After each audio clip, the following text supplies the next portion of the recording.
Salute, salute, salute. Shout out to everybody in the building, man. Make sure y'all double tapping that screen, guys.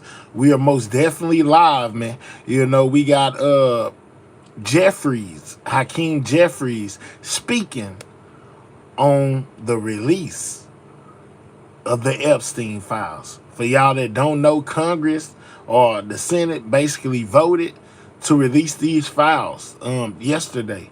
So it's looking like they're gonna come out. The only problem is Trump has to sign the bill to basically release them, and with him being fighting tooth and nail for them not to come out, people are skeptical whether or not he will actually sign this so that the files can be released. Some of the victims of Epstein have came out and spoken, showing their support. Marjorie Taylor Greene most definitely was part of that press conference. We got that.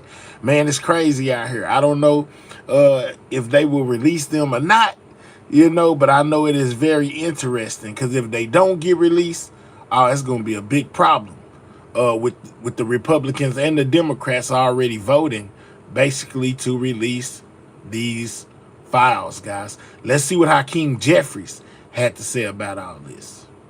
Throughout America, and the Trump tariffs are costing everyday Americans thousands of dollars in additional expense per year. Shout out to everybody coming in, man. Make sure y'all double tap that screen. We're on vacation for 7+ weeks, a taxpayer-funded vacation, until they were forced to crawl back into town. We have a week of legislative session that began on Monday and will last until Friday. And House Republicans haven't brought a single bill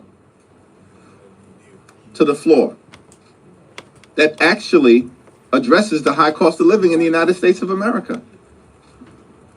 It's perplexing. What is wrong with these people? What did they not get from their shellacking 2 weeks ago all across America, up and down the ballot, in state after state after state, where the American people have made clear we don't support Republican extremism. Republicans have done nothing to make our life better. And we're thankful for Democrats for continuing to lean in to driving down the high cost of living. And now we're in the midst of this healthcare affordability fight. And Donald Trump's response to it is, let's repeal the Affordable Care Act.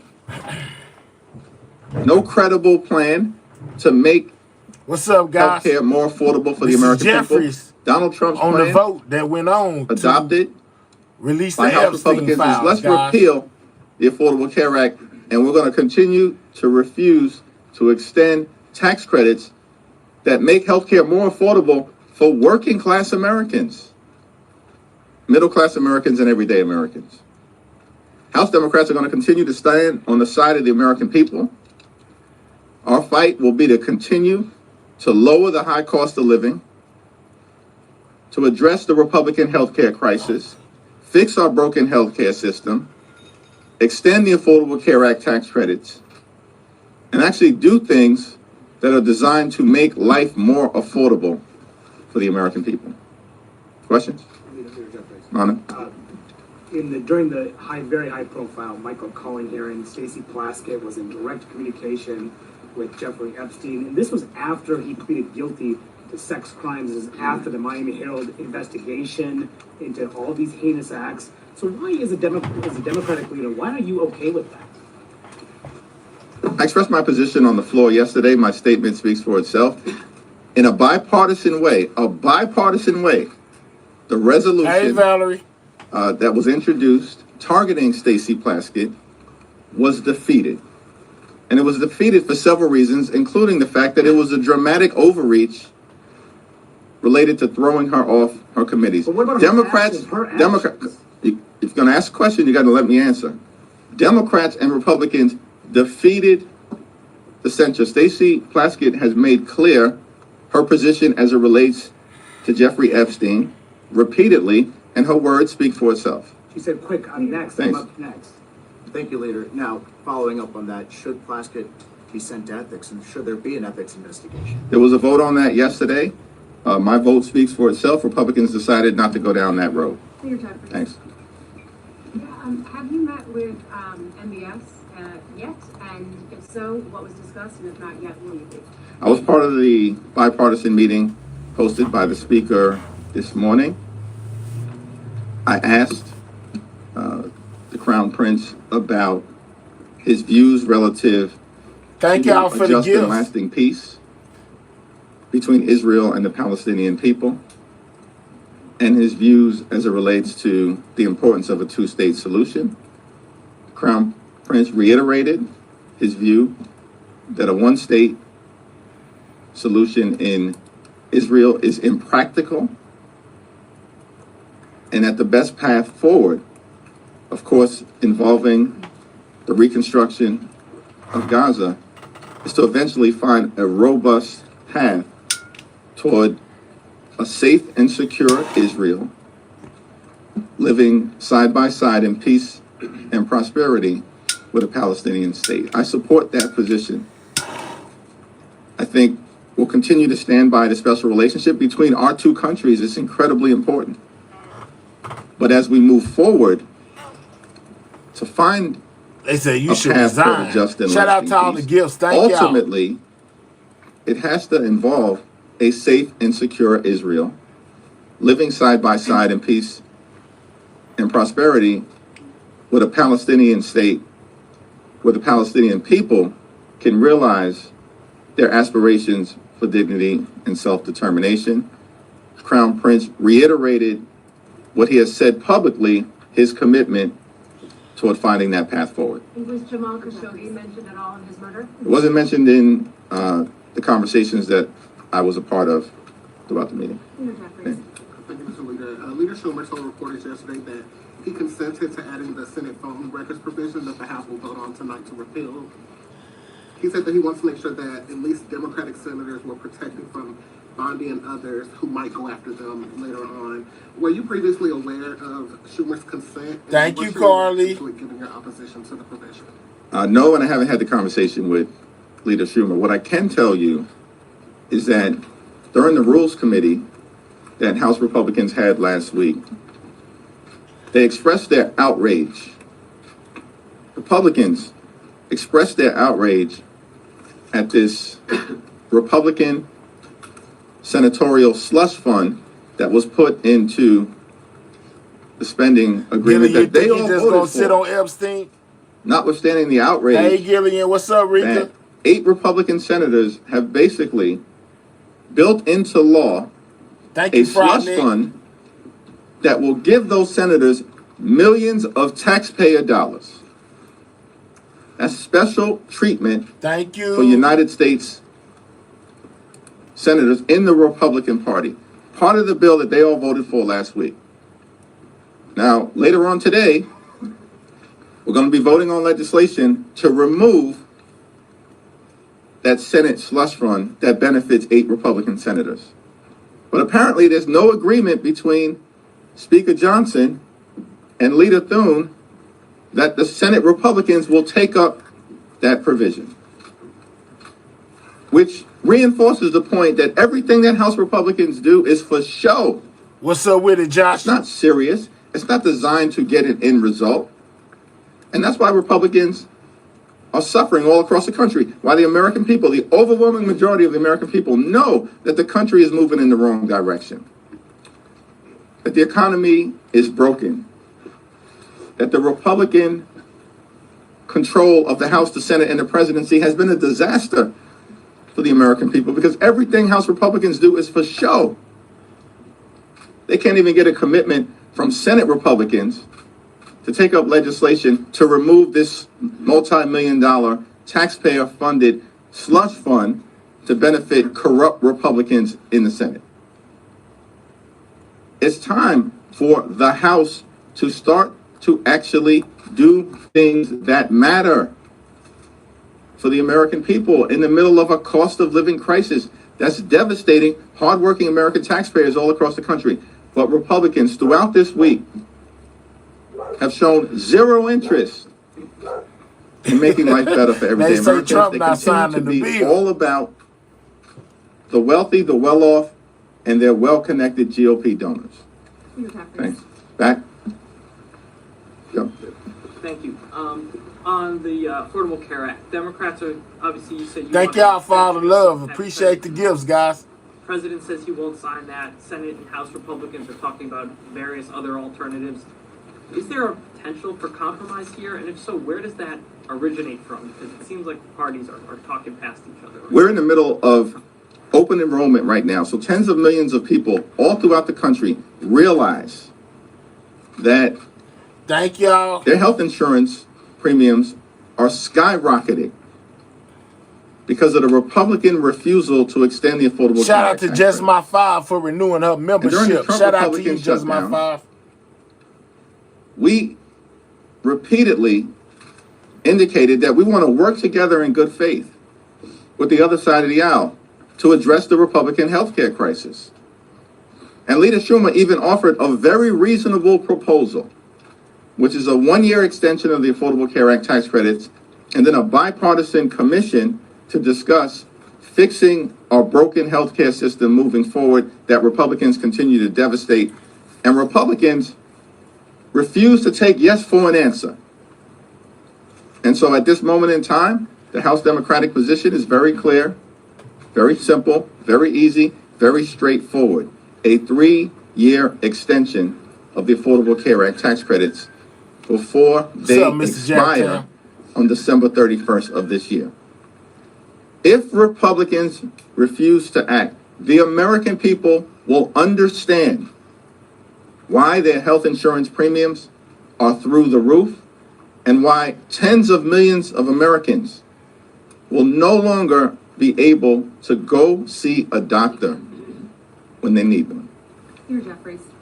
Remember to double tap that screen, guys. This is how you hit the like button. Double tap that screen if you're on a mobile device and click those 3 dots. Hit the thumbs up. This is Hakeem Jeffries on the Epstein files, as well as a couple of other issues that are going on, guys. Shout out to everybody in the building. Double tap that building, that like button. Double tap the screen, get the Was that a likes up. serious question or a serious statement from malignant clown James Comer, that I had Jeffrey Epstein over for dinner, that I accepted money from Jeffrey Epstein? What's extraordinary to me about the clown show on the other side of the aisle is that they lie with impunity on things that are objectively verifiable.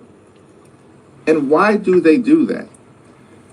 It's because for months, Republicans have been burying the Jeffrey Epstein files. Not Democrats. Our view continues to be the same. We want to make sure that what the survivors have asked for, which is full and complete transparency in order to bring about accountability, actually happens. And Congress decisively and in a bipartisan way Already fried, Nick.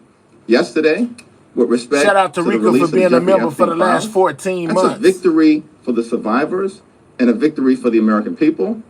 And Donald Trump needs to sign that bill into law expeditiously. Thanks. But will he do it? A lot say no. That there's been a backdoor deal made for those Republican votes yesterday on the plastic censure in return for not bringing up a Corey Mills censure.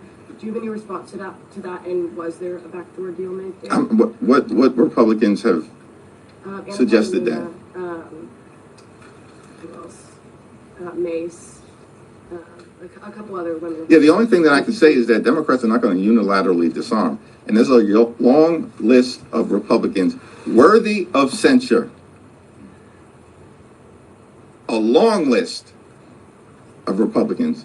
Not enough time in the legislative calendar if Republicans want to go down this road of censuring members or throwing them off committees. Thanks. Macron. Thanks. A couple of months ago, you had done an event downstairs with Jared Golden to promote a discharge petition on restoring some collective bargaining rights for federal workers. That discharge petition hit 218 on Monday. I'm just wondering what happens now. Do you anticipate that will be called up? Will there be a vote on that bill in December? Well, Speaker Johnson is required, pursuant to the discharge petition, to set in motion an up or down vote on restoring collective bargaining for hardworking federal employees. And that's a bipartisan discharge petition that will trigger that vote. So we know the votes exist in the House of Representatives. But this is another example of Republicans attacking hard-working American taxpayers, working families, members of organized labor, everyday Americans and middle-class Americans who benefit from union involvement and union participation and collective bargaining against powerful interests across the country. The House Republican majority has been a complete and total failure. They have failed the American people. Life has not gotten better, despite all of their promises to lower the cost of living on day one. Costs have not gone down. Costs have gone up. And the American people know it's because of failed Republican policies. Let's get the lights up past 100, guys. Double tap that screen if you're on a mobile device and click those three dots, hit that thumbs up. Make sure you subscribe to the channel if you're new. Hold back his attacks. I know this may sound perhaps counterintuitive, but did this give you perhaps more confidence that he sees you as a strong opponent, the one who can move the political needle, and do you consider a presidential run 2028? Well, I appreciate you suggesting that throughout the shutdown I emerged on the national stage. I think my mother has done a good job of circulating talking points in that regard. But this fight was always about the American people and putting the American people first. And we're going to continue to lean into that fight, to lower the high cost of living, to fix our broken healthcare system, and to clean up corruption. In the Congress, that is going to start with making sure we prohibit stock trading by members of the United States Congress.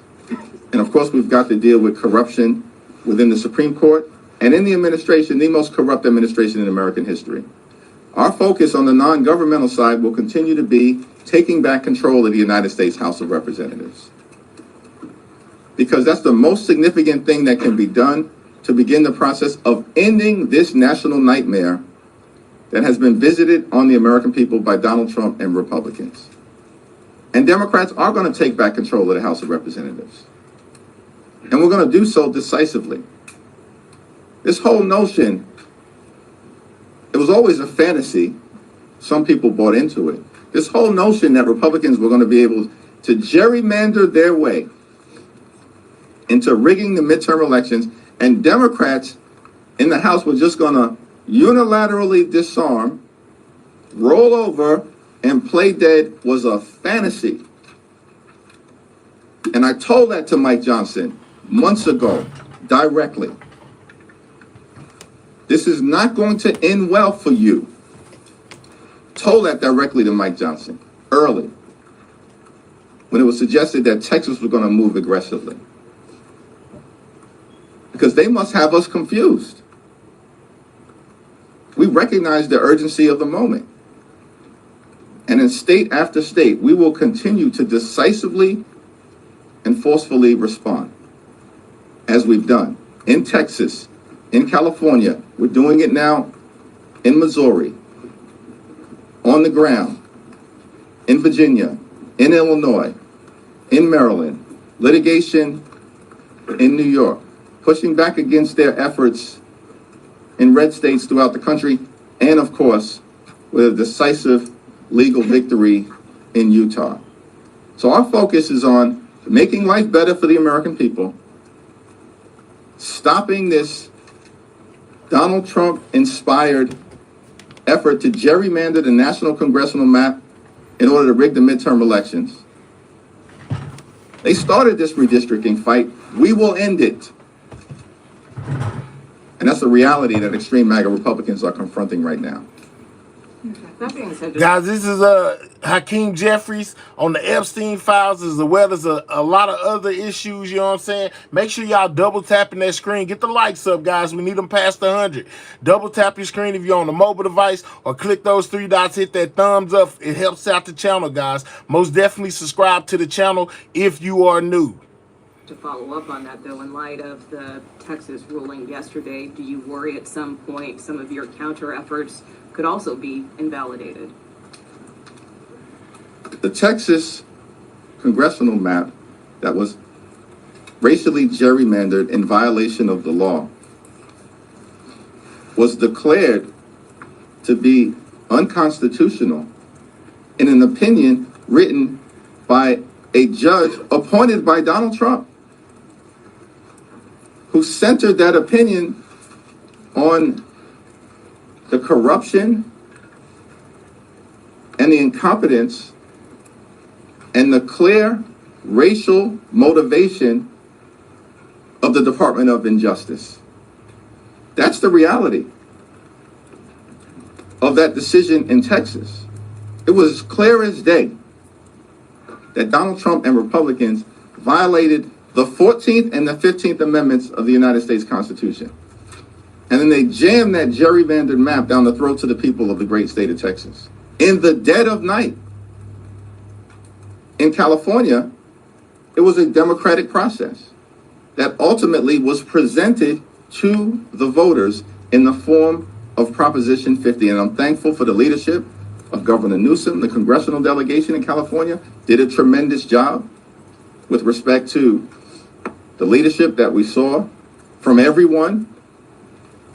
Nancy Pelosi, Pete Aguilar, Zoe Lofgren, incredible job, but everyone in the delegation, and of course working with our partners in the state legislature, they intentionally leaned into a democratic process that also ensured there was strict compliance with both Thank the you for Voting the Rights gift. Act Thank you. as well as the 14th and Thank you, 15th Joshua. Amendment to the United States Constitution. Very Continue to different double process. tap that screen, guys. We need the And lights so up past the the 100. litigation that has been filed, or at least threatened, by the Department of Injustice against the California map is frivolous. And by the way, these people at the Department of Justice are both corrupt and incompetent. So much so that they detonated their own gerrymandering efforts Thank you. in Texas.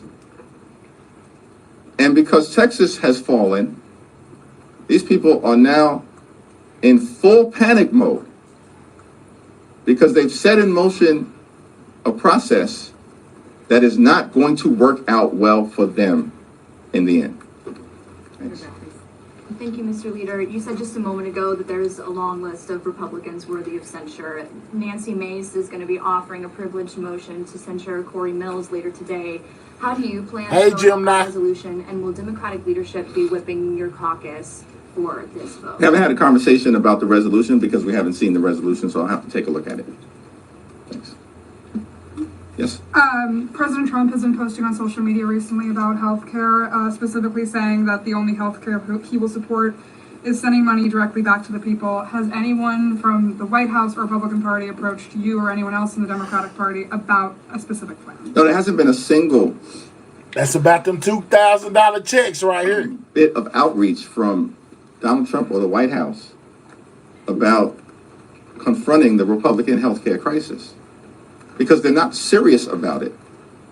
It's not even clear to me that Donald Trump understands how the Affordable Care Act tax credits operate, because hardworking American taxpayers currently have the option to either utilize the tax credits on a monthly basis to lower their health insurance premiums significantly, or take the tax credits in connection to the filing of their taxes at some point on or before April 15th. The money can already go directly to the taxpayer. So Donald Trump has zero idea of what he's talking about. This is all fantasy. It's all political theater from Donald Trump. He's got no interest in making healthcare more affordable for the American people. And by the way, this is the same group of folks, House Republicans, who have literally tried to repeal the Affordable Care Act more than 70 different times over the last 15 years. This is the reason why in public opinion survey after public opinion survey, before the Trump shutdown, during the Trump shutdown, and after the Trump shutdown, the American people overwhelmingly trust Democrats to deal with fixing our broken healthcare system. Thank you. Just to clarify on a follow-up question on the James Comer accusations, are you saying that your fundraisers never solicited money from Jeffrey Epstein in exchange for... Oh, they trying to put him in the Epstein situation. I have no idea what James Comer is talking about in terms of anything that any prior consultant may have sent. I had no idea about that either, but James Comer apparently made the representation on the floor of the House that I sat down with Jeffrey Epstein, had dinner with Jeffrey Epstein, have contributions from Jeffrey Epstein. He's a stone cold liar, and James Comer knows it. This is all part of an effort to try to deflect from their failures as a House majority to deal with the issues of importance to everyday Americans, and of course, to the fact that Republicans have been running a pedophile protection program for the last several months until the survivors, partnering with a handful of courageous Republicans led by Representative Massey, partnering with Representative Connor, and House Democrats forced Donald Trump, forced Mike Johnson, and forced the Republicans to capitulate so that the American people could have the transparency that they deserve. And just a quick follow-up, do you regret that Stacey Plaskett did what she did, and is that something that you would tell other Democrats not to do in the future? I think that Stacey Plaskett has spoken extensively on this issue, and I'll let her words speak for themselves.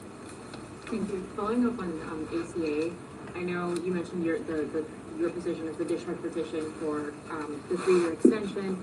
But what about something like the Kevin Kiley, Sam Ricardo, the bipartisan bill that does? It's a 2-year extension. It adds income taxes, a couple other conditions. Is that something that leadership could get behind? Yeah, the House Democratic position right now, supported by the overwhelming majority of House Democrats, is a 3-year extension of the Affordable Care Act tax credits. Now, Republicans have repeatedly been given the opportunity to take yes for an answer and to address this healthcare crisis that they've created, which includes but is not limited to the largest cut to Medicaid in American history. That's what they did in their one big ugly bill. And as a result of what Republicans have done, hospitals, nursing homes, and community-based health centers are closing all across the country, including in rural America. This is devastating everyday Americans. And at the same period of time, Republicans set in motion a possible cut to Medicare. They're going after the Centers for Disease Control, $1.7 billion cut to the CDC. That will be the largest cut in American history in this appropriations process. That's what Republicans are trying to do. They also want to enact the largest cut, about $500 million, to the National Institute of Health. That will be the largest cut in American history. And on top of all of that, Republicans continue to refuse to extend the Affordable Care Act tax credits, jeopardizing the health and well-being of tens of millions of Americans. Mike Johnson has said he's got no interest in dealing with this issue. There's no urgency. We're back this week, full-time. He's done nothing. No bills, no discussion, no outreach. Why? Because Republicans aren't interested in making life better for everyday Americans. Republicans, like they did in their one big ugly bill, largest cut to Medicaid in American history, ripped $186 billion in SNAP funding from hungry children, seniors, and veterans. And why did they do all of that? To provide massive tax breaks to their billionaire donors, which they made permanent. But now Republicans can't even find a dime or the time of day to extend the Affordable Care Act tax credits for tens of millions of working class Americans. Shame on them. Thank you. All right. So that was Hakeem Jeffries, guys, on the Epstein files, as well as other issues that have been going on. But we ain't done, guys. You know, as we speak about these Epstein files, some of Epstein victims have most definitely came and spoke out, including what's her name?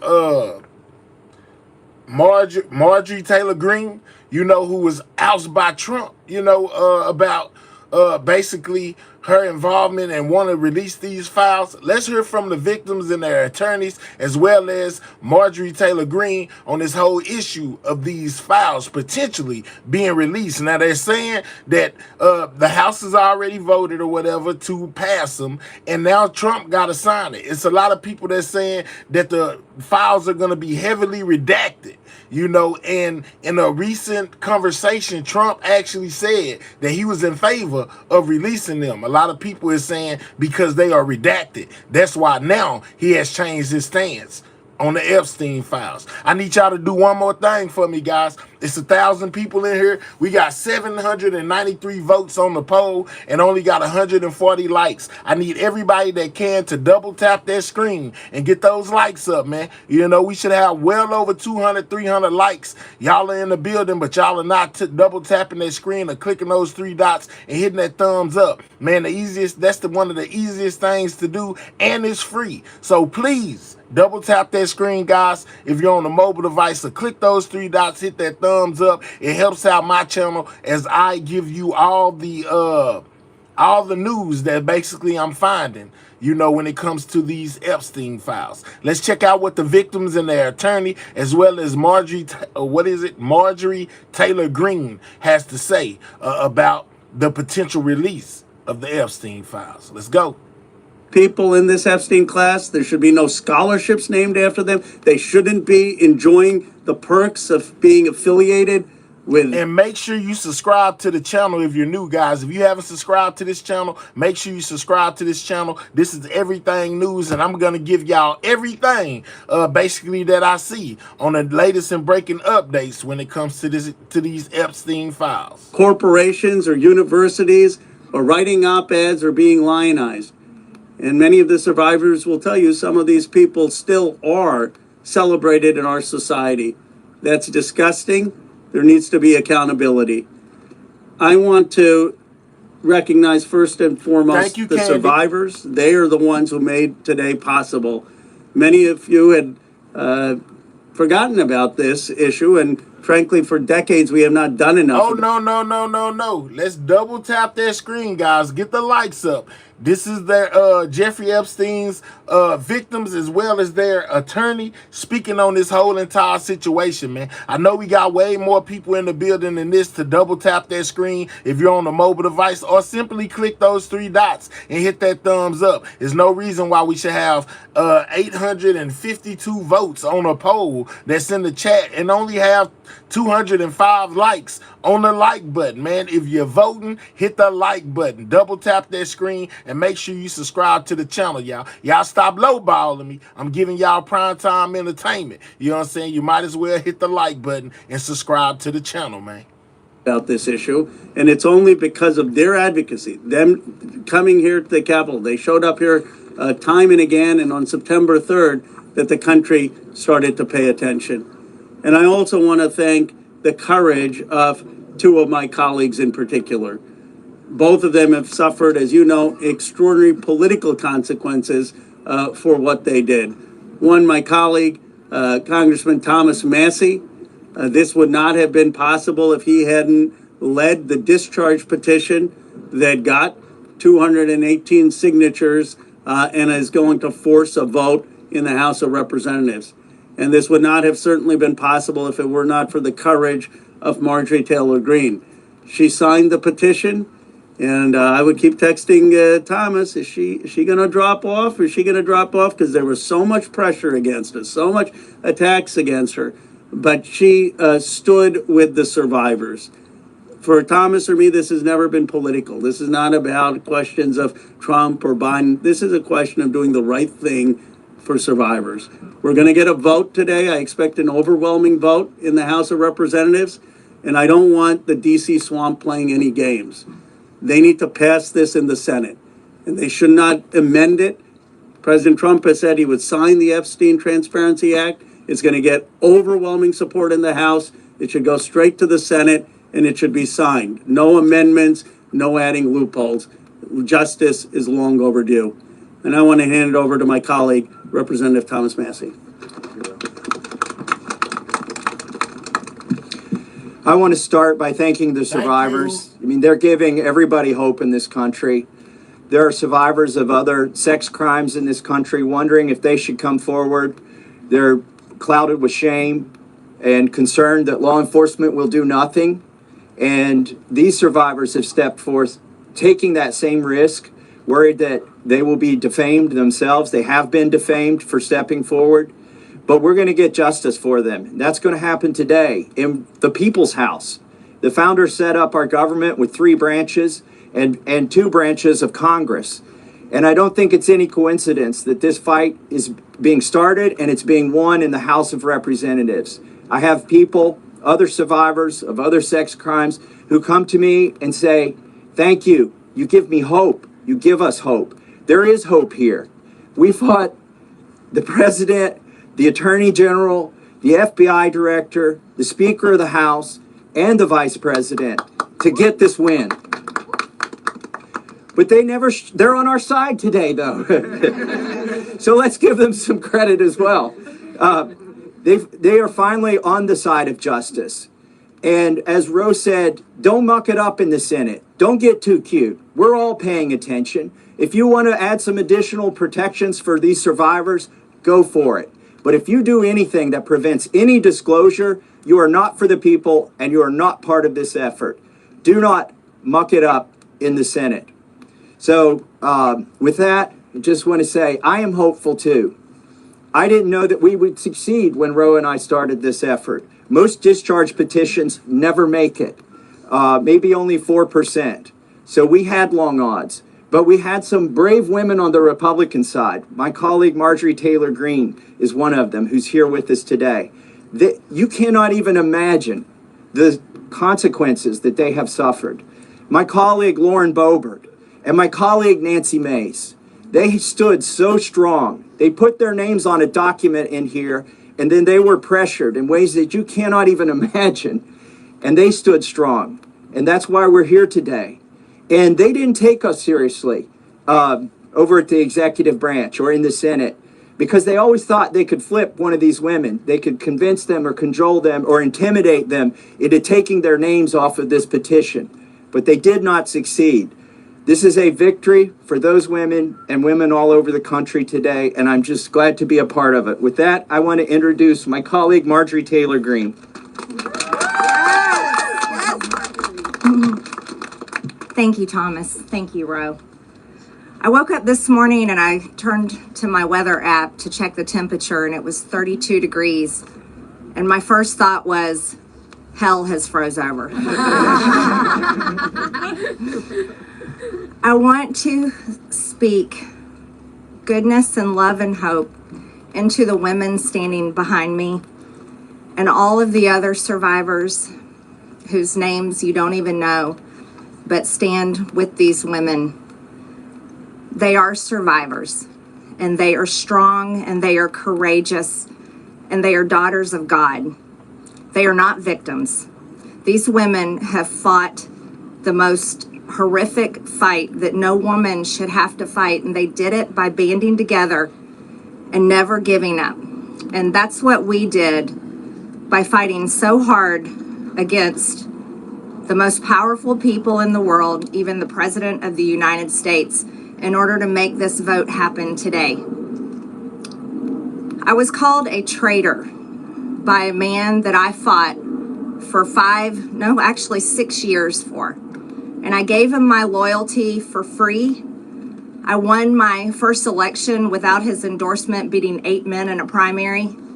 And I've never owed him anything, but I fought for him for the policies and for America first.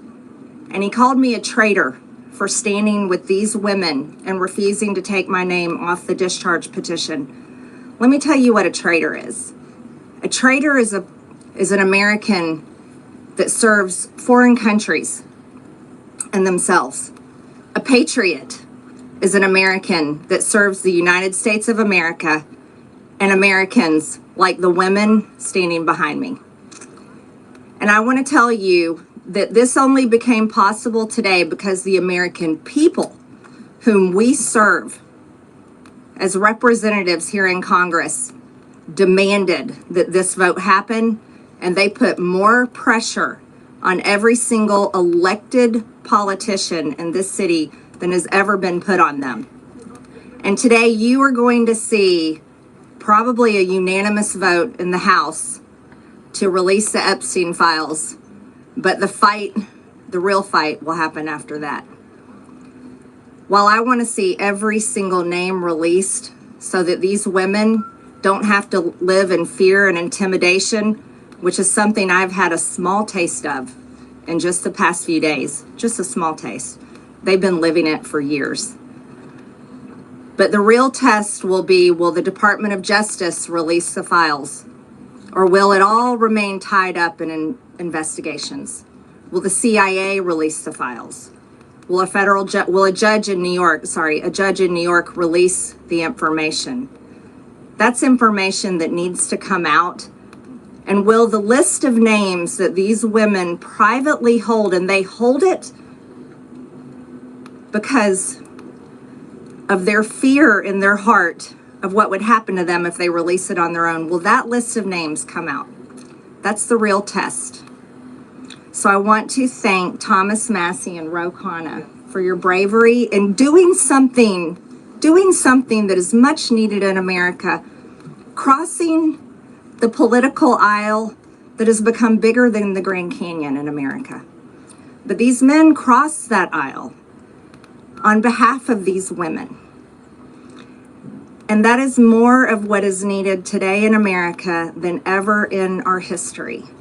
So thank you so much. Who's next? Ro, I'll let you introduce. Thank you. Thank you. Thank you. Thank you, Marjorie, Representative Green, for your courage and your words.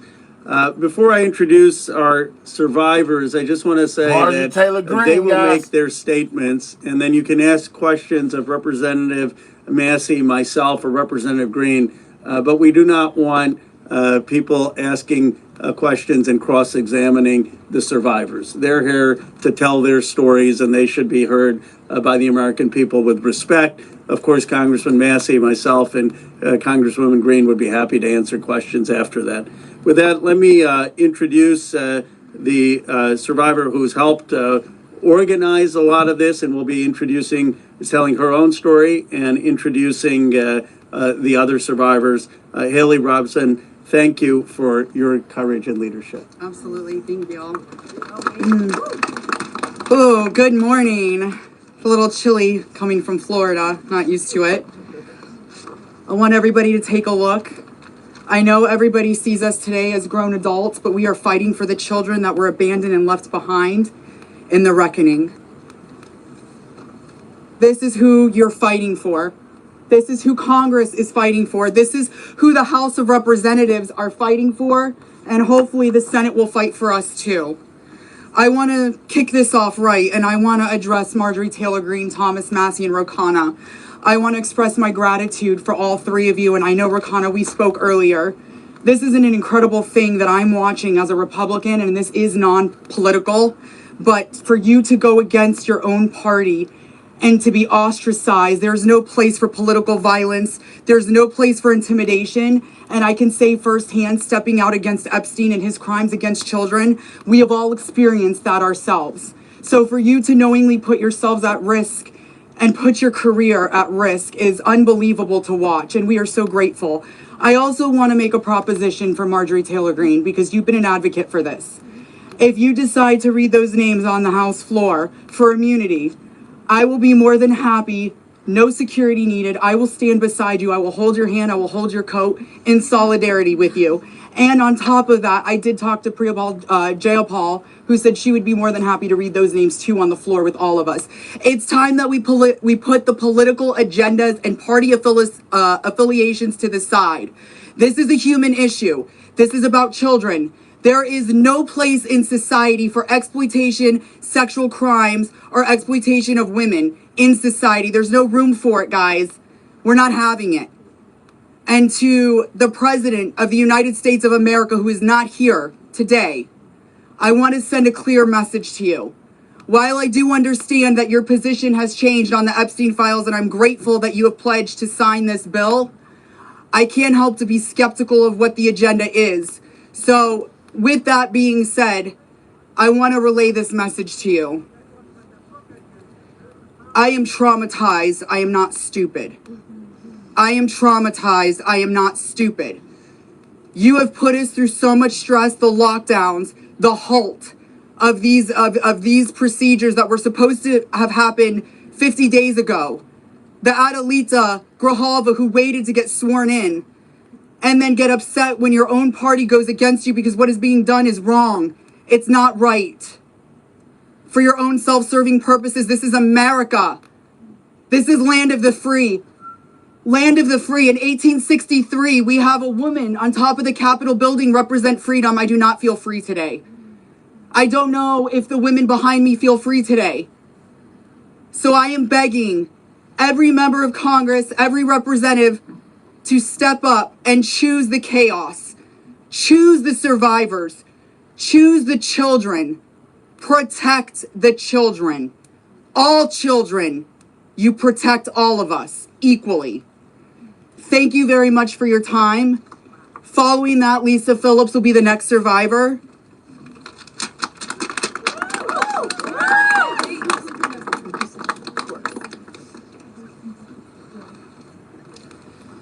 Good morning. My name is Lisa Phillips.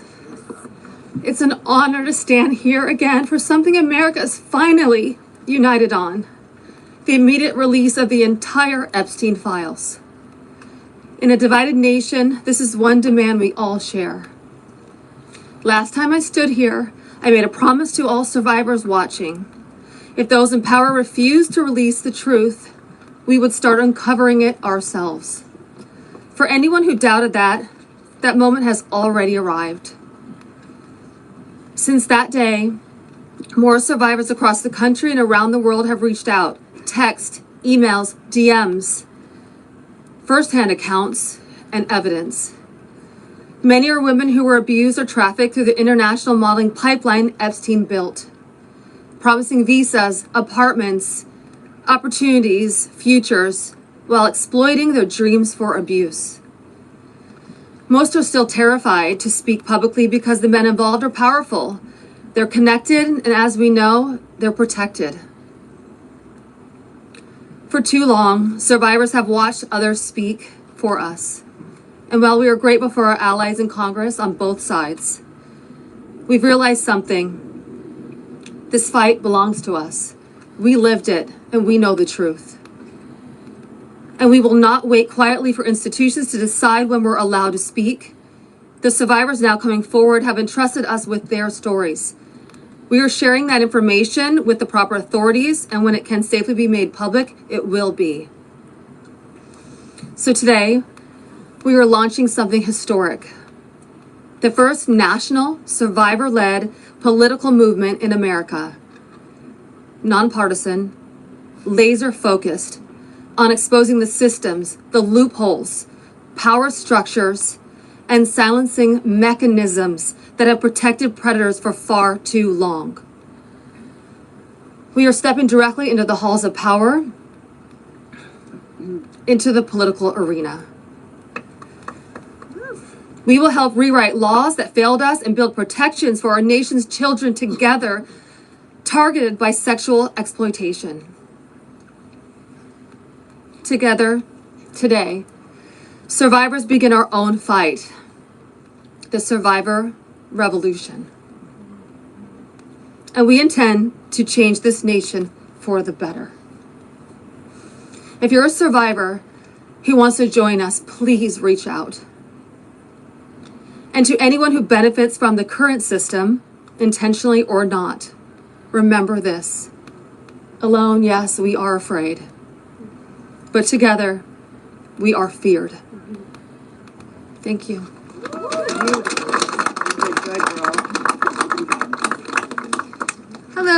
everybody. I am Jenna Lisa Jones, and just as Haley, I would just like to give a little reminder that this was me at 14 years old. I was a child. I was in ninth grade. I was hopeful for life and what the future had held for me. He stole a lot from me at 14. So just a little reminder there for everybody. Sorry.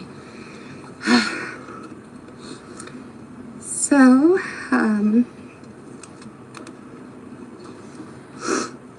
I just want to start out by saying thank you for all of you for being here today. I want to start by expressing my deepest gratitude to the members of Congress who have stood with us, the survivors, in demanding the transparency and justice. Your support is a signal that this institution can still serve the American people.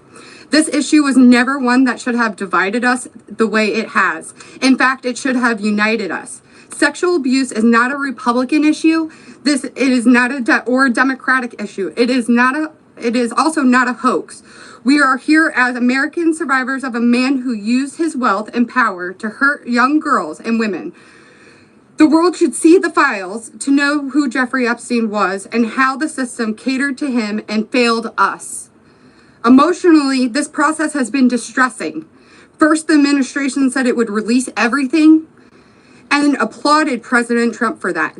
Then it fought to release nothing.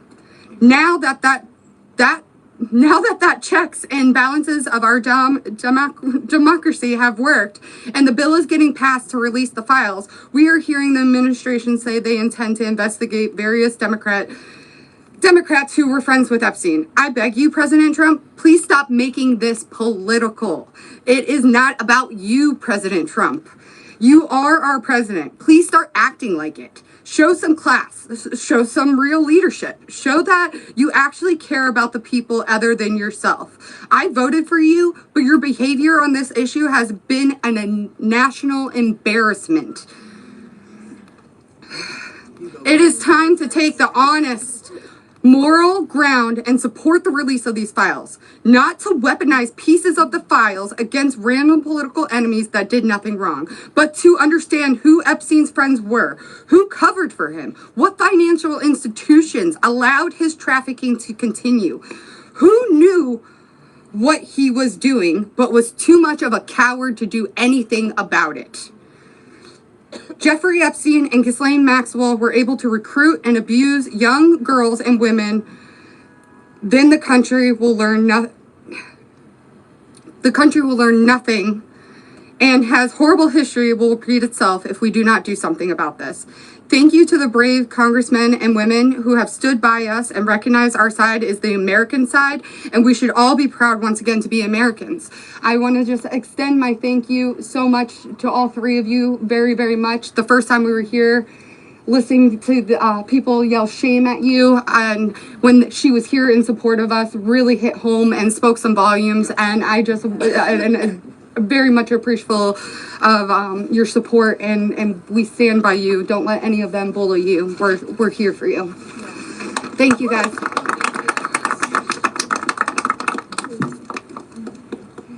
Wow. Good morning, everyone. Thank you all so much for coming together today and taking the time to listen to us. Your presence means the world, and it shows commitment to understanding and supporting survivors and Americans. I stand before you today with a heavy heart. I originated from Brazil, and I came to the United States when I was 8 years old. I was only 14 when I first encountered Jeffrey Epstein, and my daughter is now almost at that age.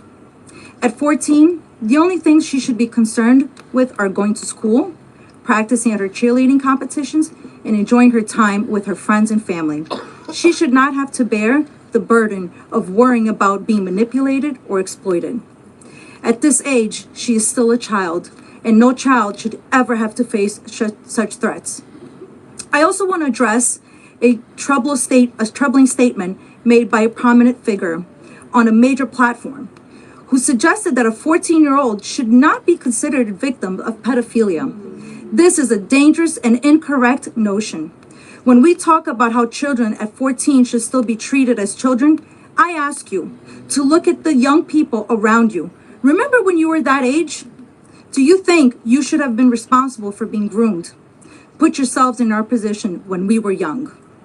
I'm here today not to just share my story, but to call on all of you to help make a difference. We need to support to push for the Transparency Act and release the Epstein files. Please reach out to your Congress members and senators and urge them to support this crucial legislation. The truth is something that we all deserve, and it is vital for safety and protection of the future of generations. Think about all the young people in your life, your daughters, your nieces, your friends. Let's stand together and ensure that they grow up in a world where they are safe and valued. I often wondered, why did this happen to me?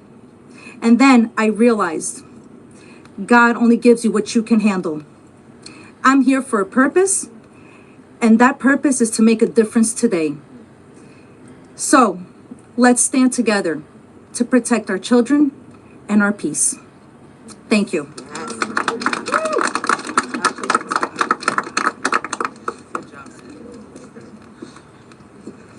Good morning.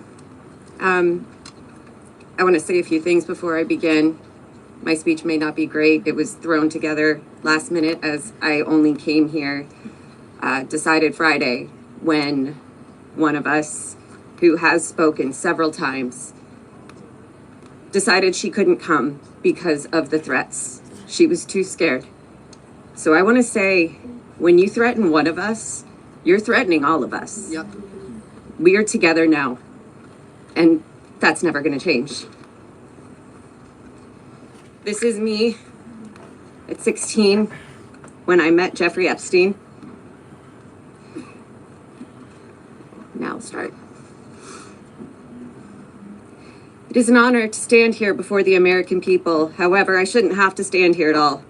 I'm here because as a child, I was pulled into Jeffrey Epstein's world, a world built on exploitation and manipulation of innocence and the protection of powerful men and women who believed that they were untouchable. Today, we'd rather be preparing for the holidays. We'd rather be at home with our families, baking with our children and decorating the Christmas tree as we try to move past this horrific moment that has impacted our entire adult lives. However, that's not possible because it's become something it should have never been, political and sensationalized. The truth is simple. We were victimized as children and failed repeatedly by the very system that was supposed to protect us. That's why we stand here today, to demand justice and accountability, not just for Epstein and his crimes, but for every predator and every enabler who participates in or protects abusers. The Epstein case was gravely mishandled consistently and deliberately over many years. Epstein could have been stopped decades ago, but instead he was able to continue his abuse, even during his sweetheart deal. Yes, with his ankle monitor on and beyond. A deal that protected him and silenced us. While I was a child fighting to survive what happened to us, federal prosecutors were negotiating ways to shield powerful adults. And the failures didn't stop there. Our civil cases were met with hostile judges and delay tactics, intimidation, and PR campaigns designed to smear us in the public eye. We were treated as problems to be managed instead of victims to be protected.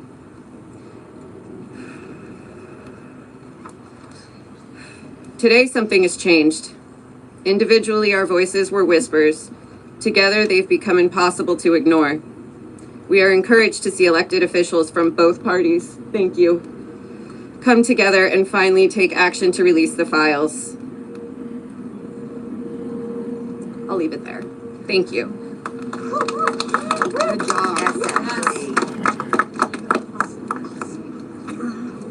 Good morning. My name is Wendy, and I'm standing here today with a truth that still scares me to say out loud. I'm going to put this down because I can't hold both, as you guys saw, but that was me when I was 14 when I met Jeffrey Epstein. None of us here signed up for this political warfare. We never asked to be dragged into battles between people who never protected us in the first place. We are exhausted from surviving the trauma and then surviving the politics that swirl around it. When survivors travel to speak, to advocate, to stand for the truth, we do it with our own money, from our own pockets, carrying our own fear, shaking in our own bodies. There is no team, there is no paycheck. It's just us hoping our voices make a difference. And it puts a pit right in your stomach because you know you're standing on the right side of history. Yes. But standing on the right side of history is not a comfortable place to be. Yep. It never has been. And in a sick, heartbreaking way, it's an honor to show up, an honor to speak here, and an honor to stand in light when the world tried to keep us in the dark. And what keeps me standing is, even with all this fear, I have a 14-year-old daughter myself, the same age I was. And when I look at her, I see the little girl I used to be, the one that no one protected. My greatest fear in this entire world is history repeating itself. And I will do anything, absolutely anything, to make sure that she has to never be one of these girls standing in front of a crowd like this today in her life. So today, from the safest and bravest places inside myself, I am asking Congress, please pass the bill. Please release the records. Stop making survivors fight alone for the truth that should have protected us in the first place. To the representatives that support us, thank you. Thank you for standing beside survivors so we don't have to face this fear alone. Thank you for choosing what is right over what is easy. And every survivor who is scared right now, your fear is real.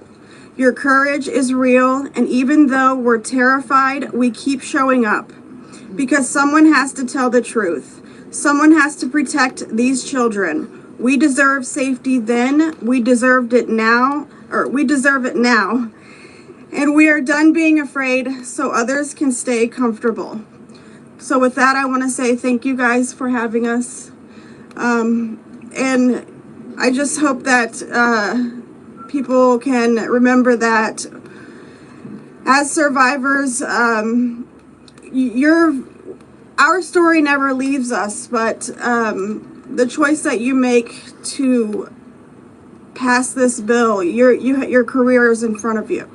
And that choice will follow you. Everybody will know. So thank you. Good job. Well done. You're incredible. Hello, everybody. My name is Danny Bensky. This was me at 17 years old.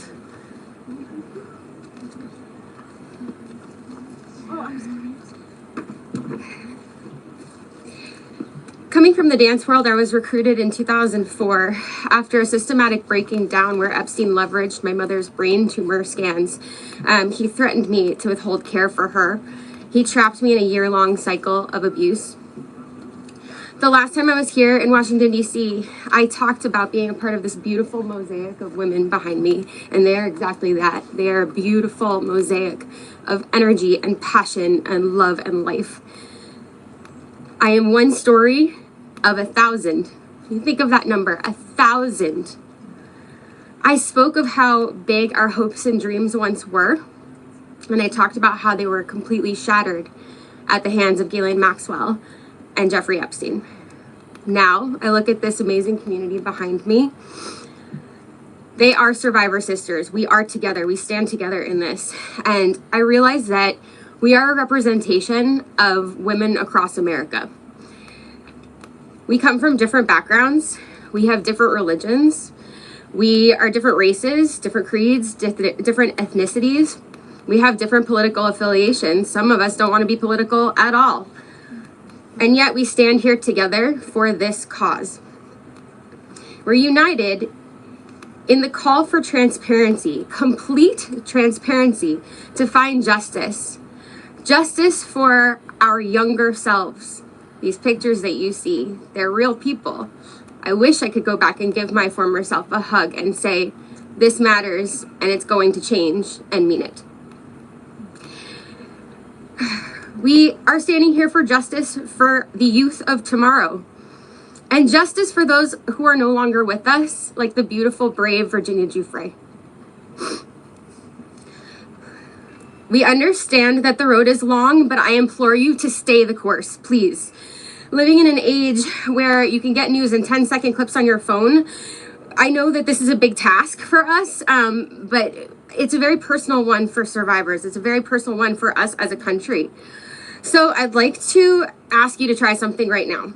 I'd like everybody to close their eyes or soften their gaze just for a moment. And I want everybody to think of a child that is close to them between the ages of 14 and 18 years old.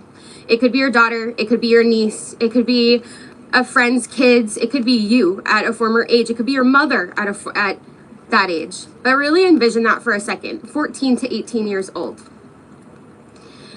Once you think of that person, I want you to think about what they feel like. What is their energy? What do they smell like? What sound do they make when they laugh? Really think about that child just for a moment. Now I want you to picture a pair of giant looming wooden doors and an overbearing marble landing. Those are the doors to Jeffrey Epstein's house. Do you allow that child to enter or not? If the answer is yes, you would allow entrance. You stand with predators. If the answer is no, then congratulations, you're on the right side of justice. Now you have homework. I am calling for the American people. You have homework. Call your congressional leaders. Call your senators. Please support this bill. Let's get it all released. Thank you very much.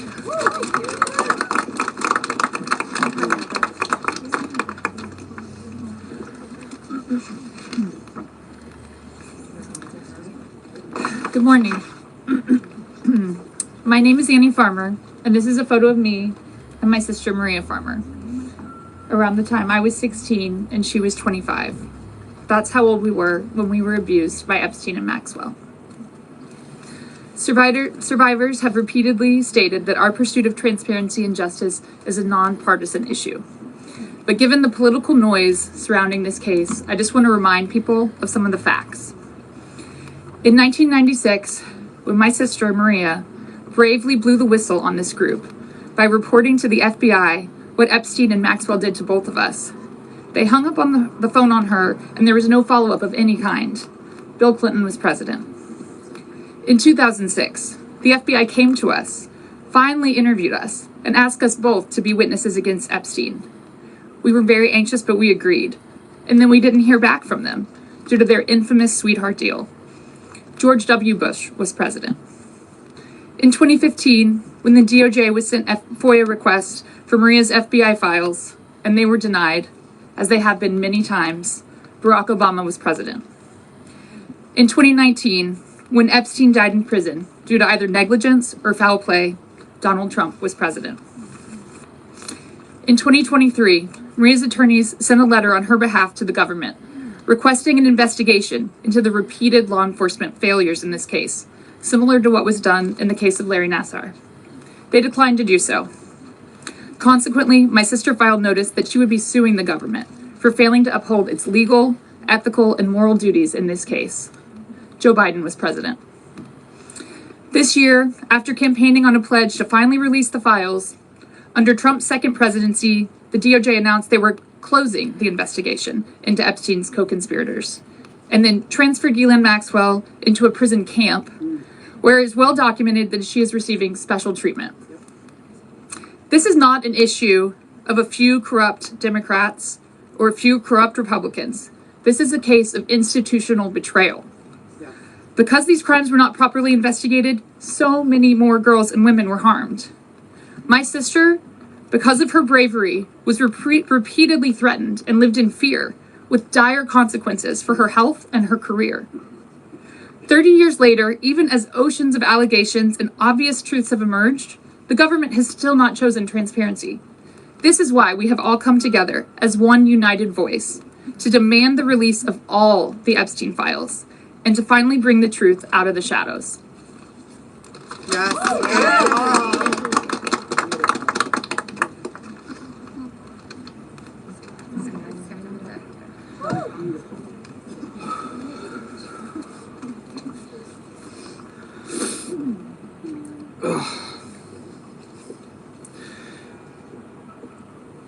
Ladies and gentlemen, esteemed members of Congress, and everyone gathered here today, I want to start by thanking the three of you. Thank you. It takes a lot of bravery to do what you're doing. We hear you. We see you. It means a lot for you to be here with us, and I know my sister would be incredibly proud. This is the moment she was fighting for and the moment that all survivors are fighting for, so thank you. My name is Sky Roberts, and I stand before you as the brother of Virginia Roberts Giuffre, a warrior, a mother, and a sister whose legacy will forever resonate in the hearts of those who understand the fight against injustice. Today, we find ourselves in a place of deep sorrow, shattered by the loss of our beloved sister. Yet, we are honored and privileged to carry her voice forward and continue her relentless fight alongside her fellow survivor sisters. Virginia's story is one that should have been filled with promise, but instead it became a harrowing tale of exploitation and survival. At just 16 years old, she took a job at Mar-a-Lago, believing she had secured a dream summer position. But that dream quickly morphed into a nightmare when Ghislaine Maxwell preyed upon her innocence. This isn't just the story of one girl. It's a story about the insidious nature of power and abuse, a dark chapter in our society that must be told. Virginia was no stranger to trauma. In her memoir, Nobody's Girl, she shares the painful truth that she had already suffered abuse at the hands of our father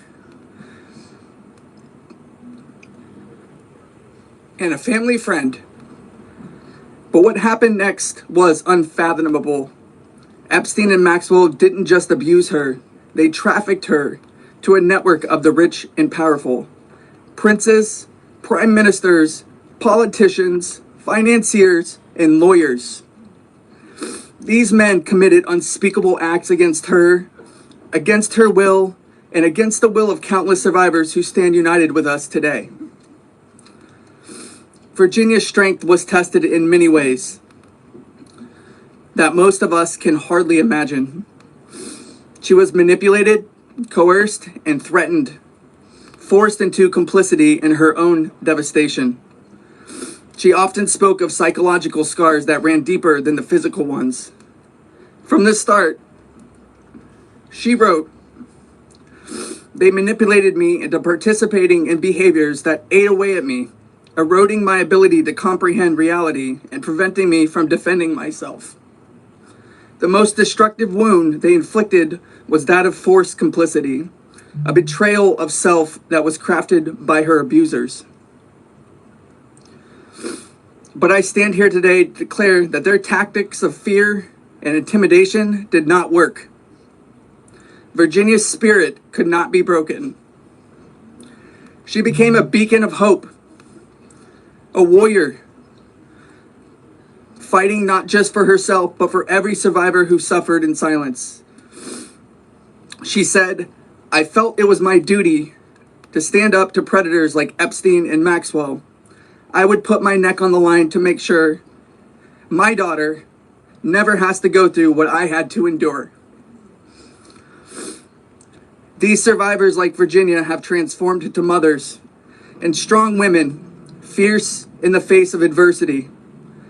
Many of them have daughters the same age they were when they faced their own abuse. They are determined to break the cycle, to shatter the silence that has kept so many in the shadows. Virginia quoted in her memoir, "There I was, as the mother of 3 children. I felt it was my duty to stand up to predators like Epstein and Maxwell. I mentioned to Ellie in particular, her daughter, I would put my neck on the line to make sure she never has to go through what I had to go through. I said, joining Edward's CVRA case, what I would want somebody to do for my daughter or sister and friend. In the end, I said, I was just trying to do the right thing. That's what I felt like I'm doing," I said. "I'm making a small dent in this big world we live in."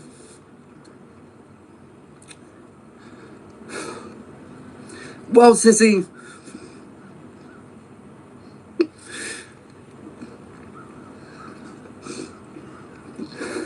you didn't just make a small dent.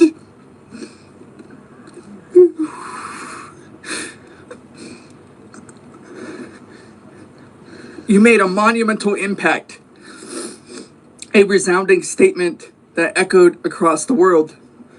You built an unbreakable wall, a barrier that will protect future generations from the horrors of abuse. As we gather here today, I urge each of you, members of Congress, advocates, and all those who hear this message to join us in this fight. We demand justice, accountability, and support for survivors. And we keep getting asked this. What does justice mean, you ask? It starts with acknowledgement. That's the first step. Acknowledge in the face of survivors that this happened and that this is true.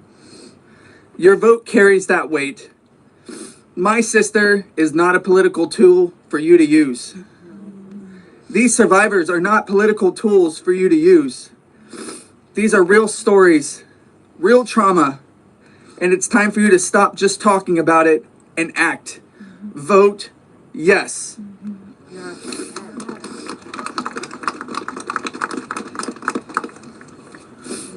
Virginia's legacy is not just hers. It belongs to all of us who stand against injustice. Together, we will ensure that the voices of survivors are heard, that the truth prevails, and that the horrors of the past are never repeated. Thank you. Thank you for listening, and thank you for standing with us. Together, we will not let Virginia's fight be in vain. Together, we will not let the predators win. Together, we will be the change this world desperately needs. Thank you.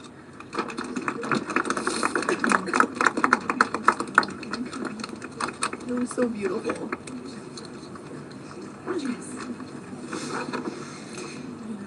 This is me when I met Jeffrey Epstein in 1991. I always share the date when I talk about my story because people rarely acknowledge how long this has actually been going on. And for too long, truth has been buried, survivors have been silenced, and powerful people have been protected. And today we stand in a moment that will decide whether our government still belongs to the American people or to those who prey on them. Because when mountains of evidence and decades of victim reports across 5 administrations still lead to sweetheart deals or no prosecution at all, this isn't just one case gone wrong. It's an institutional failure on a historic scale, and every member of Congress and this administration must answer for that failure. Millions of sexual abuse survivors know the pain of speaking up and watching the institutions that are meant to protect them look away. We're not alone in this. Epstein may be the headline, but the betrayal reaches every corner of our country. And if our justice system can collapse this completely for so long, then Congress cannot pretend that the system is working. Not for us, and not for the generations that will live with the consequences of what they choose now. One long overdue step towards repairing this damage is the Epstein Files Transparency Act. Because without transparency, there's no accountability. Without accountability, there is no justice. And without justice, democracy dies. Yeah. So representatives, you have a choice to show millions of Americans whether you stand with us or with the powerful predators that are counting on your complicity. Thank you. Yeah. Good job.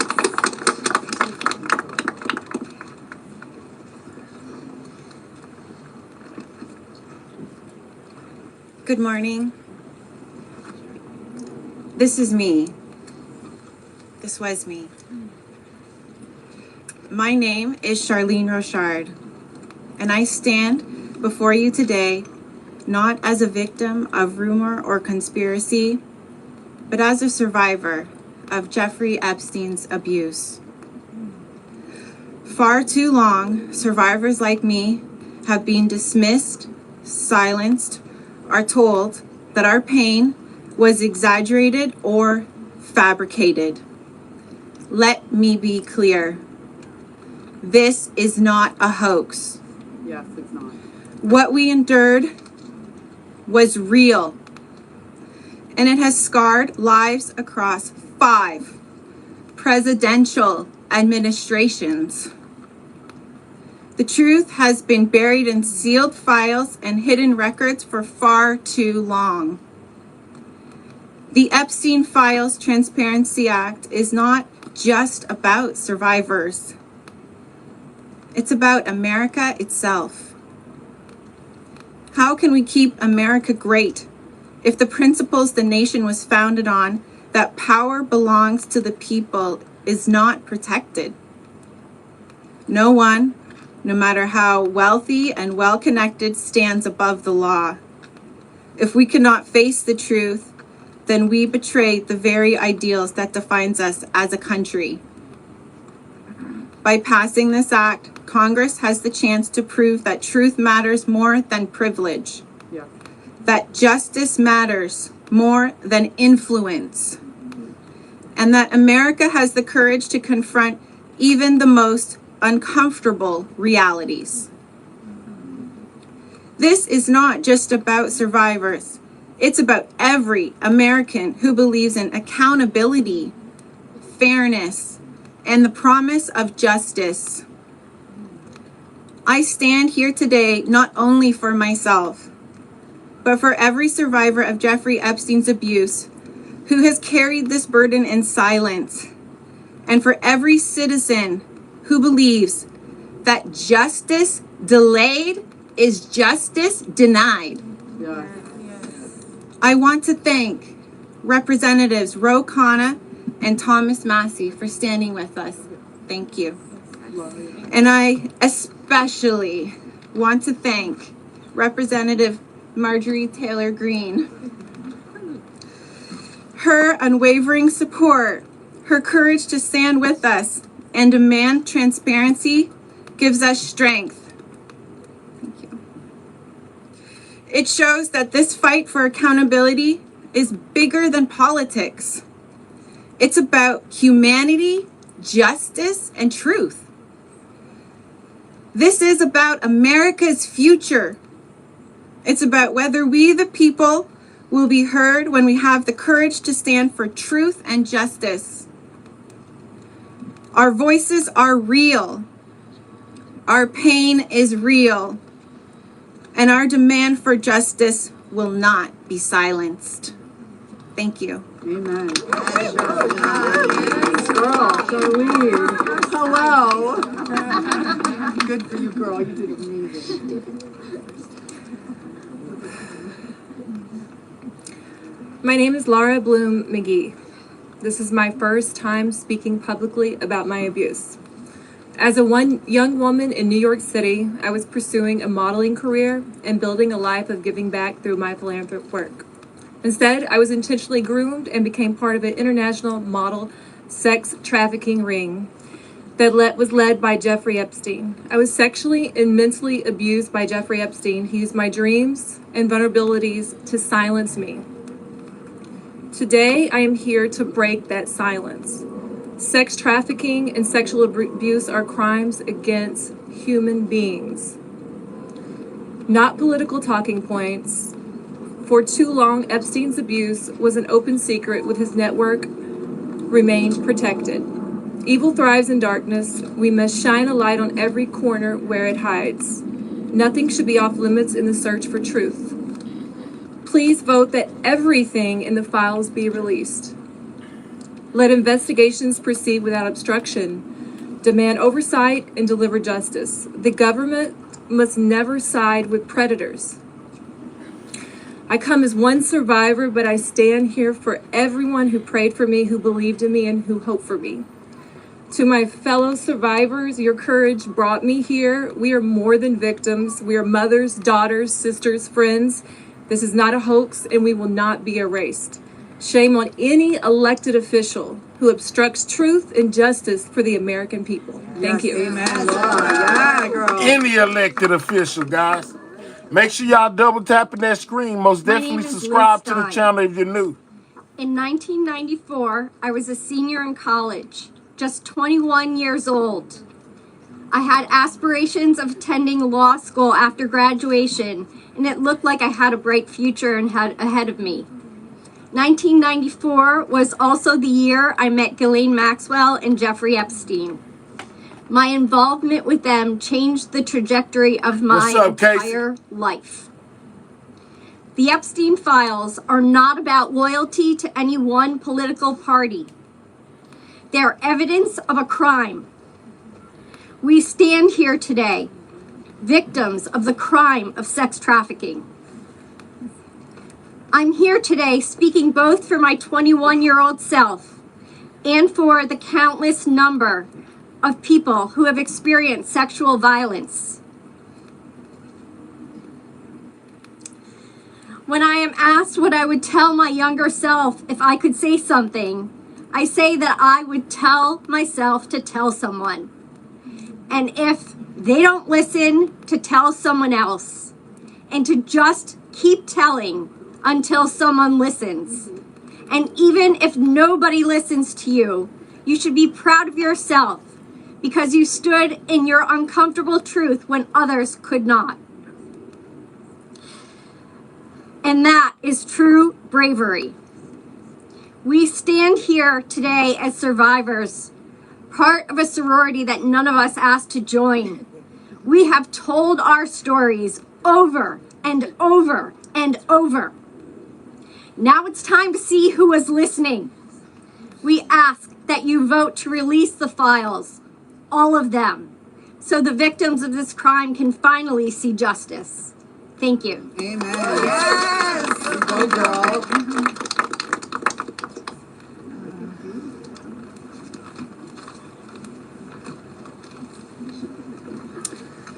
Well, hello, everyone, and I want to first say thank you for your ongoing leadership.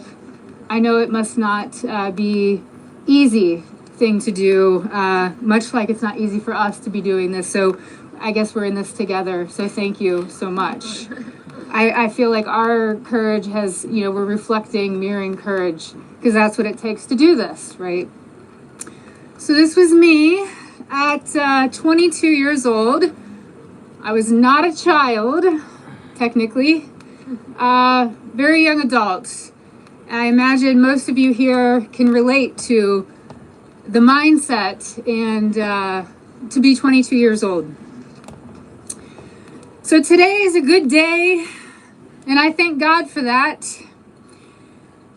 It's widely and undeniably clear that our current political climate is quite rigid and seemingly at war with one another. This sets a stage.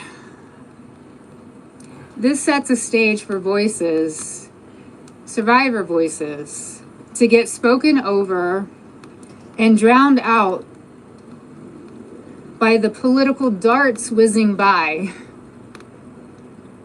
Not today, though. Today, our truth and our power have steadily risen up. We are at the peak.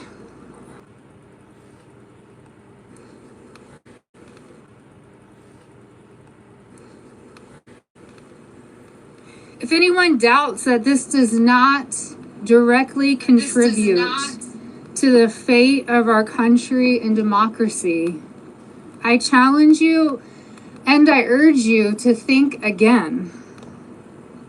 Our voices are a fundamental pillar of future generations. Today, that's what we stand here for.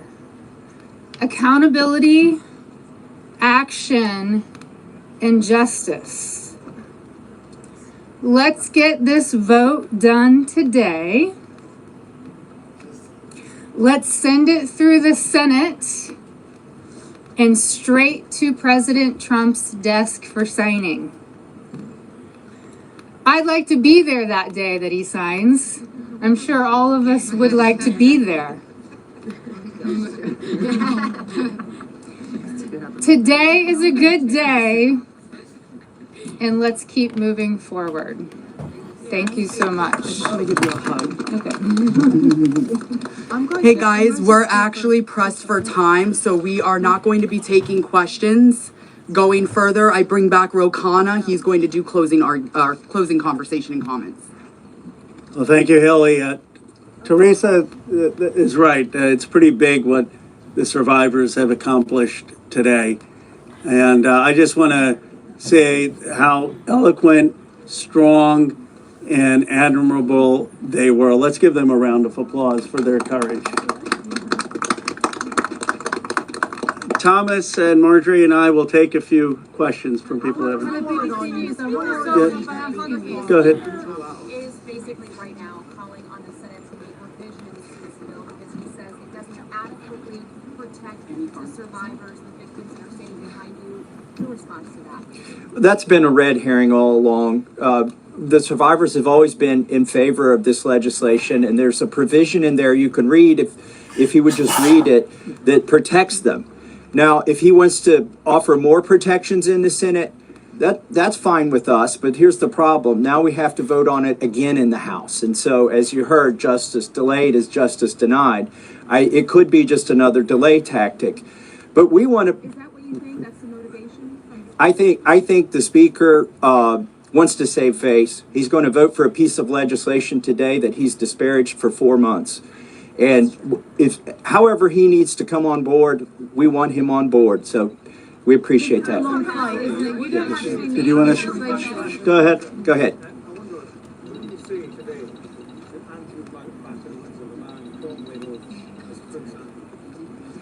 Well, you know, there's becoming a reckoning in Britain that needs to happen in the United States. A prince lost his title. The ambassador to the United States lost his job. We need to see those same kind of consequences here. As my colleague Rose said, there shouldn't be buildings named after these perpetrators of these heinous crimes. There shouldn't be scholarships named after them. And there needs to be accounting. We've seen tens of thousands of pages released by the Oversight Committee. What we've not seen is a single name. So I implore you to look and see if we have true justice and transparency here. And the survivors will know when that has happened. And I do think that Prince Andrew does need to come and testify at our Oversight Committee, and that can be bipartisan. But I share Thomas's view that the urgency that the British people have shown in getting justice needs to inspire an urgency here in America. Go ahead. Go ahead. Go ahead. You don't need legislation to get the files released. President Trump could just release them today. Well, Is that frustrating for you? Why isn't he doing that? And also, did you ask him to be here today? It's a really powerful moment. Look, I'll let my colleagues speak. I hope the president meets the survivors. And I hope when he signs the bill, the survivors are there. I don't care if I'm there, Thomas Massey is there, Representative Green's there, but the survivors should be there. But I hope he meets them, because I think if anyone who meets them and sees their emotion will be moved. And my goal is to get justice here. So I hope he will meet them and really hear what's happened and actually take action. But the broader point is, yes, the president could order the Justice Department to release the files. But in a constitutional democracy, what we're supposed to have is Congress says that the files should be released, and then it's not on the whim of any president. Then the Justice Department is compelled to release those files because that's the law of the land. Let's just take a, yeah. Take,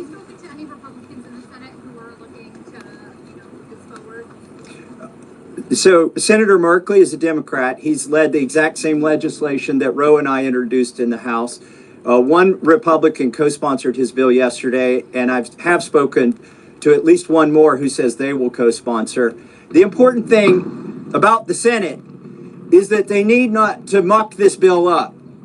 There's a lot of attention on here. We've needlessly spent 4 months dragging this out. A representative, a duly elected representative, was denied her seat in Congress for 49 days, and it's time to pull the Band-Aid off. The Senate, it may be tempting for them to get cute and to do things that will limit the release of these documents. They are afraid that people will be embarrassed. Well, that's the whole point here. They need to be brought to justice, and embarrassment is no reason to stop it. So the Senate, John Thune, it's up to him. He needs to bring this to the floor of the Senate.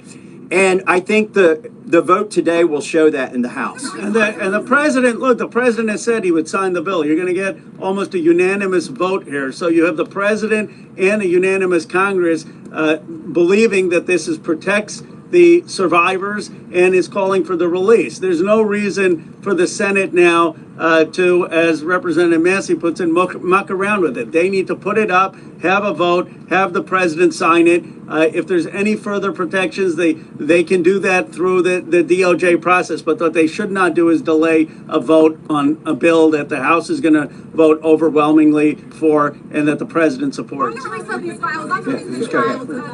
Green, you raised the question of whether or not the Justice Department will actually release these files. Do you take the president at his word when he says he's going to sign this bill, and do you have confidence that these files will actually be released? I only take people's actions seriously, no longer words. And what do you think the president's And I'll tell you, because I wasn't a Johnny come lately to the MAGA train. I was day one 2015, and there's a big difference in those Americans and those that decided to support President Trump later on. And I'll tell you right now, this has been one of the most destructive things to MAGA, is watching the man that we supported early on, 3 elections, for people that stood hours, slept in their cars to go to rallies, have fought for truth and transparency, and to hold what we consider a corrupt government accountable. Watching this actually turn into a fight has ripped MAGA apart.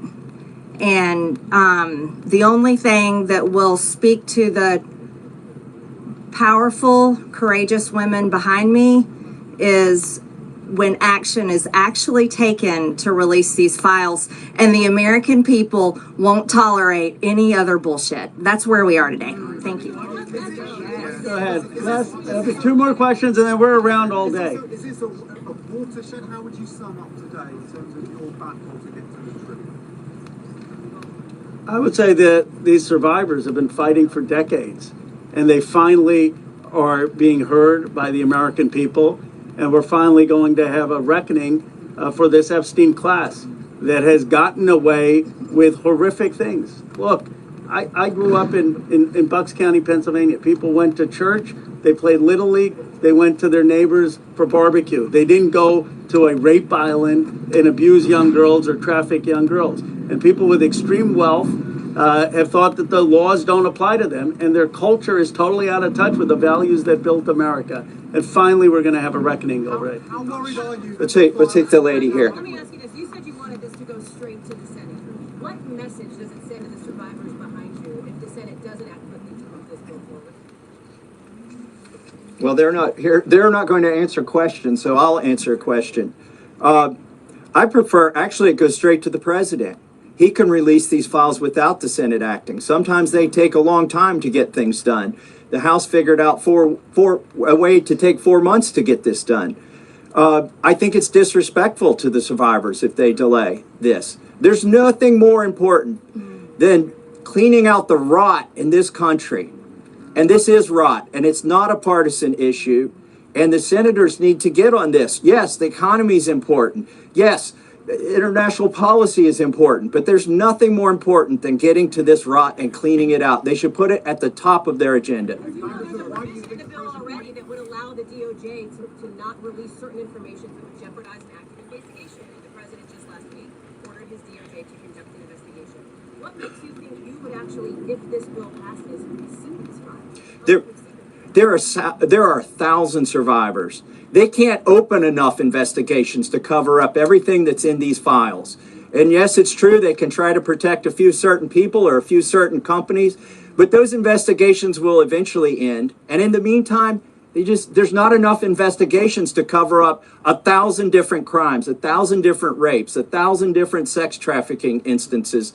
And this is not a moot point, even though they are doing that. And once this bill is signed into law, any career official at the DOJ or the FBI who does not comply with the law is at legal risk. It's no longer just up to the president. Look, we could have passed a simple resolution here in the House, and that would have been the end of it. Instead, we chose a very hard path, which is to get legislation, a law passed, which means it has to go through the House, the Senate, and be presented to the president.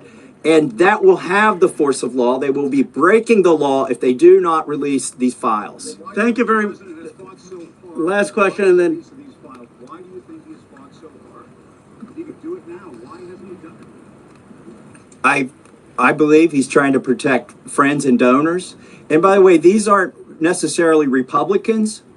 Once you get to $1 billion, you transcend parties. You just assume you can pay off whatever party is in charge of the White House, whatever party is in charge of the House of Representatives. And this is about those kinds of people. I think he's been trying to protect them. And I think it also incriminates our own government. This is a complete and total failure of the justice system, as the survivors have witnessed here today to us. It incriminates the FBI. It incriminates our intelligence agencies. It incriminates police departments in West Palm Beach. And that's what has been protected by this, either willfully or unknowingly, and it's time to end it. And I would agree with Representative Marjorie Taylor Greene that what matters now is just the action. I don't speculate on what politicians' motives are or what's in their heart. The point is the American people have spoken, Congress has spoken, release the files. It's time for justice. Thank you very much. Thank you. All right, so that was from the victims, some of the representatives that voted to release the files, as well as some of the victims' attorneys, man. You know, it seems like everything is in the right direction, guys. You heard them speak on Trump. Well, let's see what Trump said about releasing those Epstein files, guys. We had 100% of the chip industry. I'm very honored to have. We have the Olympics coming too. That'll be great. And the 250 is going to be right out on the lawn. You're going to have a UFC event with Dana White and his people. He's going to have the greatest card they've ever assembled. I was talking to Dana White the other day, and they're going to have the greatest card they've ever assembled, Johnny. So you'll be sitting up there with me, Darren. We'll be watching it. So right opposite the front door of the White House. It's going to be on June 14th. So it's really going to be an amazing period of time, but this is something very, very special. World Cup, all my life I've heard about it. Mr. President, I have a question about Venezuela, but can I just first ask, the health of the president's always news. Your voice sounds a little rough. Are you feeling all right? I feel great. I was shouting at people because they were stupid about something having to do with trade in a country, and I straightened it out. But I blew my stack at these people. Well, it sounds like there's a follow-up there, but can I ask you about Venezuela? You suggested... Is there what? It sounds like there's a follow-up there, but can I ask you about Venezuela? I thought you said there was a polyp, and I said, no. I don't want to hear that. Whole other issue. Okay. You suggested you've made a decision about what you want to do next about Venezuela. I understand you don't want to tip your hand, but is there anything you're ready to rule out at this point? Are you ruling out U.S. troops on the ground? No, I don't rule out that. I don't rule out anything. We just have to take care of Venezuela. They dumped hundreds of thousands of people into our country from prisons. Nobody knows better than this young lady right here. She's done an incredible job with Tom Homan and all of your people. It's amazing. We have a tight border right now. Nobody comes in. But we had millions of people pouring through. A year ago, we had millions of people pouring through our border. And many of them came from Venezuela, including Tren de Aragua, the gang. And I guess what I'm hearing, Christy, is that's as bad a gang as there is anywhere in the world. It's the worst. Absolutely, sure. Absolutely, they are the worst. I mean, they're worse than MS-13. They're killers. They massacre people. They cut them up into pieces and they bury them in their communities where they grew up. They're horrible people. Now, we had a lot of them, and many of them, most of them, pretty soon, most of them are going to be out. But they sent them in like we're a dumping ground. So I'm not in love with the people running Venezuela. I love Venezuela. I love the people of Venezuela. but what they've done to this country. And I really say this, what Biden and the Democrats have done to this country can never, ever be forgotten. You suggested Maduro wants to talk. Are you prepared to speak with him directly? Would you commit to doing that before you order strikes? Yeah, I probably would talk to him. Yeah, I talk to everybody. Mr. President, go ahead, please. on Garrett, was that what you were Please, go referring ahead. to? Was that India? Rebecca Zuck with Blaze News. So in a recent interview, you had made some remarks about H-1B visas. You said about H-1B visas. You said that there were certain talents that Americans needed to outsource to foreign workers. Could you clarify? Until they learn that, yeah. Like, for instance, if you're going to be making chips, we don't make chips too much here anymore, but we are going to be in a period of a year. We're going to have a big portion of the chip market. But we have to train our people how to make chips because we didn't do it. We used to do it, and then foolishly we lost that business to Taiwan. Very, very foolishly, because if they had a president that thought like I did, they would not have let that happen. But it's all coming back. I think we're going to have within a few years, we're going, and not because of the CHIPS Act. The CHIPS Act was a disaster for this country. We gave away billions of dollars to other countries and other locations and companies, and all they did was rob our money. But because of tariffs, the chips are coming back. Chip makers are all coming back. And I think within a very short period of time, we're going to have maybe even the majority of the chip making in the world will be right in the United States. Where it should have been all along. But because we had people that didn't believe in tariffs, they believed in them, but they didn't know how to use them, we would have had nobody leaving our country right now. And instead, you have almost 100% of the chips are made in Taiwan. It's so disgraceful. The good news is it's all coming back. Yeah, please. Mr. President, The gentleman in the back. Thank you, Mr. President. I wanted to just follow up on Venezuela.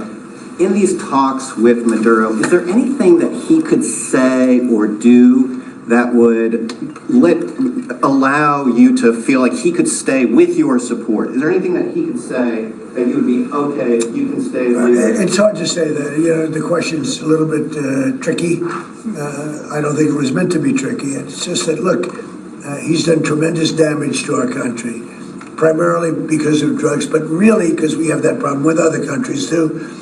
But more than any other country, the release of prisoners into our country has been a disaster. He's emptied his jails. Others have done that also.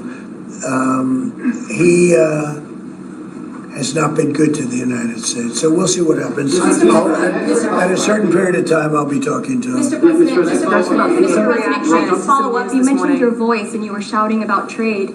Which country in particular upset you? Was it India? No, a country wanted to try and renegotiate the terms of their trade deal, and I wasn't happy about it. Well, which country was it? People want to know. Why would I say that to you? I can't believe it. Mr. President, on the World Cup, if you would, Seattle and the World Cup. The new mayor-elect of Seattle is a Democratic Socialist. Seattle has or beyond. I watched her. Right, Seattle has that's more than socialism. Right, Seattle has 6 World Cup games. How close are you going to be watching that city with the crime in that city? Well, if we think, and I'll have to speak to Johnny about this, but if we think that the mayor of LA is incompetent, everybody knows that. You know that I was there, I guess, 2 years ago, and we got all the federal permits taken care of, far more complex than the state permits and the city permits. And Lee Zeldin, who's a superstar, got everything taken care of. The toughest part, having to do with the fires, that should have never happened. If they let the water come in, it wouldn't have happened, right? Do you know that people aren't building their houses yet? I mean, can you imagine that? And if we didn't go in early on, Christy, I think we can say it. Well, the head of their police department said it. They were unable to handle. You would have had, not only did you have the fires, but you would have had total insurrection in Los Angeles.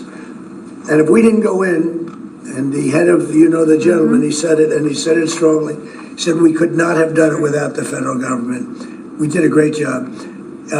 If we think there's going to be a sign of any trouble, I would ask Johnny to move that to a different city. We have a lot of cities that would love to have it, number one, and we'll do it very safely. So if we think there's a problem in Seattle where you have a very, very liberal/communist mayor, I would say, it's certainly beyond just liberal. I watched her over the weekend. Wow, that's another beauty we got there.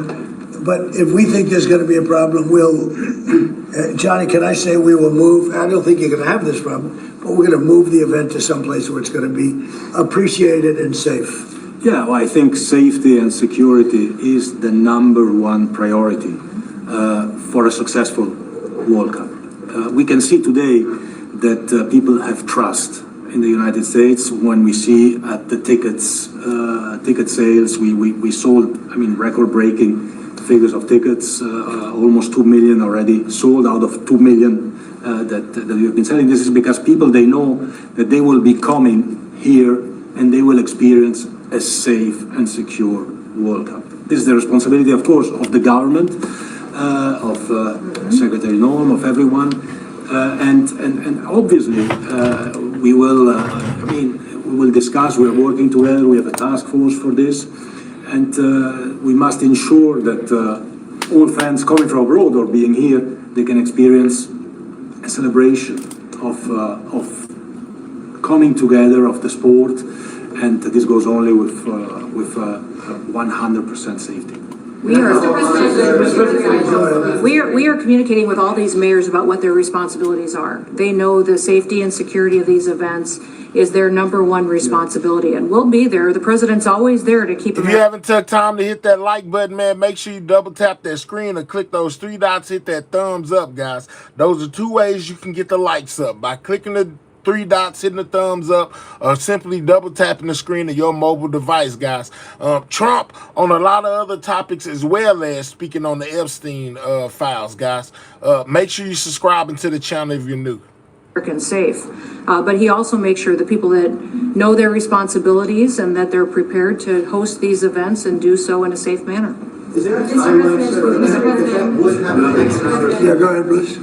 There was some news this morning from an Axios report that Senator Ted Cruz was laying the groundwork for a potential 2028 presidential run. Could I get your reaction to, could you see yourself supporting Senator? No, he's a friend of mine. I mean, I haven't spoken to him about it. It's a little early. It's 3¼ years. That's a long time. But he's a very good guy. He's a very good friend of mine. You remember we had quite a campaign against Ted, and it worked out quite nicely. Let's see, where are we? Oh, we're in the open. But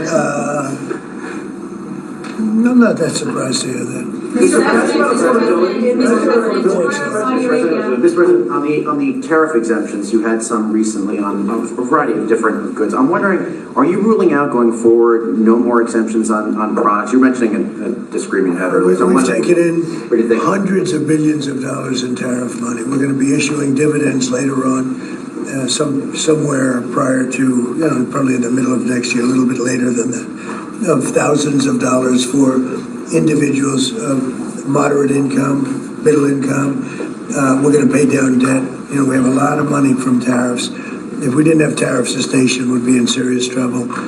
And we've taken in tremendous amounts of money.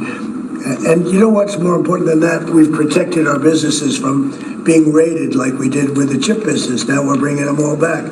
But we had 100% of the chip industry. And then they left. They went mostly to Taiwan and South Korea, but mostly Taiwan. And they have almost 100%. And we're going to have, within a short period of time, a big percentage of the chip business are coming back because of tariffs, because they don't want to pay the tariffs, because the tariffs will be very steep if they don't come back, and they've committed to come back. As you probably heard, Apple is now up to $700 billion. We have NVIDIA at $600 billion. We have tremendous amounts of money pouring in. Our country has become amazing again and really, really rich again. I will say this. We have a decision we're waiting for. It's a very big decision. The numbers that we've taken in, if you talk about investments, is trillions, not with a B, not with an M, millions, but trillions of dollars. I can't imagine having to give that money back on something that we're allowed to do. And the ones that are fighting us are countries, largely. They're back in countries that have been ripping us off for years, using tariffs to rip us off. And now we're able to defend ourselves. It really is a matter of national security, because economic security is national security. So I think you're going to see another thing happening. I think you'll see food prices. They've come down very substantially since Biden, but I think you're going to see food prices coming down very substantially. Saudi Arabia, tomorrow you're hosting Saudi Arabia. Are you planning to sell F-35s to Saudi Arabia? And also, are you looking at doing a similar security agreement like you did with No, I am planning on doing that, You're They want to buy. They've been a great ally. They've got to like us very much. Look at the Iran situation, what we did in terms of obliterating, we obliterated their nuclear capability. Yeah, I will say that we will be doing that. We'll be selling F-35s. Mr. President, you clarified something you posted on Truth Social last night. You urged House Republicans to vote in favor of this Epstein release bill they're going to vote on tomorrow. All right, so now he's talking on the Epstein. Do you want to see that pass the Senate? Would you sign that bill if it gets to your desk? I do want to. Here's what I want. We have nothing to do with Epstein. The Democrats do. All of his friends were Democrats. You look at this Reid Hoffman. You look at Larry Summers, Bill Clinton. They went. Trump says all Epstein friends were Democrats. Guys said they got nothing to do with it. Nothing to do with Epstein. Oh my! And that he would support signing this bill. Let's see if he do it. Look at this Reid Hoffman. You look at Larry Summers. What's up, Bill John? Clinton. They went to his island all the time, and many others. They're all Democrats. All I want for people to recognize a great job. Now listen close, y'all. Let's rewind this. You look at this Reid Epstein, the Democrat. Here's what I want. We have nothing to do with Epstein. The Democrats do. All of his friends were Democrats. You look at this Reid Hoffman. You look at Larry Summers, Bill Clinton. They went to his island all the time, and many others. They're all Democrats. All I want for people to recognize a great job that I've done on pricing, on affordability, because we brought prices way down, but they're going way lower, on energy, on ending 8 wars, and another one coming pretty soon, I believe. We've done a great job. And I hate to see that deflect from the great job we've done. So I'm all for it. We've already given 50,000 pages. You do know that. Unfortunately, like with the Kennedy situation, with the Martin Luther King situation, not to put Jeffrey Epstein in the same category, but no matter what we give, it's never enough. With Kennedy, we gave everything and it wasn't enough. With Martin Luther King, we gave everything and it's never enough. We've already given, I believe the number is 50,000 pages, 50,000 pages. And it's just a Russia hoax as it pertains to the Republicans. Now, I believe that some of the people that we mentioned are being looked at very seriously for their relationship to Jeffrey Epstein, but they were with him all the time. I wasn't at all. And we'll see what happens. What I just don't want Epstein to do is detract from the great success of the Republican Party, including the fact that the Democrats are totally blamed for the shutdown. They cost our country hundreds of billions of dollars with that, at a lot of inconvenience. So I'm for I don't. They can do whatever they want. We'll give them everything. Sure, I would. Let the y'all heard what he said. We'll give them everything. Sure, I would. Hey, Miss D. They can do whatever they want. They can do whatever Trump said they can do whatever they want. I don't. They can do whatever they want. We'll give them everything. Sure, I would. Let the Senate look at it. Let anybody look at it. But don't talk about it too much because honestly, I don't want to take it away from us. It's really but don't talk about it too much. But he says I'll give them whatever they want. We sure gonna see. Democrat problem. The Democrats were Epstein's friends, all of them. And it's a hoax. The whole thing is a hoax. And I don't want to take it away from really the greatness of what the Republican Party has accomplished over the last period of time. Yeah, The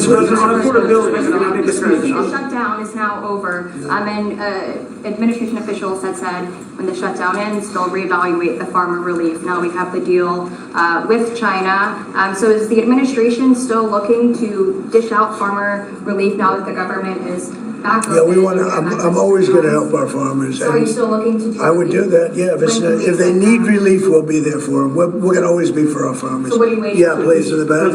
Mr. President, just speaking of the economic impacts of FIFA and possibly moving to another city some games if you feel there's crime, is there like a timeline that you would do that? Because these cities, there's sponsorships, there's economic impacts for these communities. Sure. Is there, Well, you know, the governors are going to have to behave, the mayors are going to have to behave. You know, in the case of California, you have a problem. You have high crime, and you have a place that just suffered great fires and everything else, and they didn't do a very good job. And if we didn't go in from the crime standpoint, you would have had a disaster. It would have been, it was not going to be handled properly. It wasn't able to be.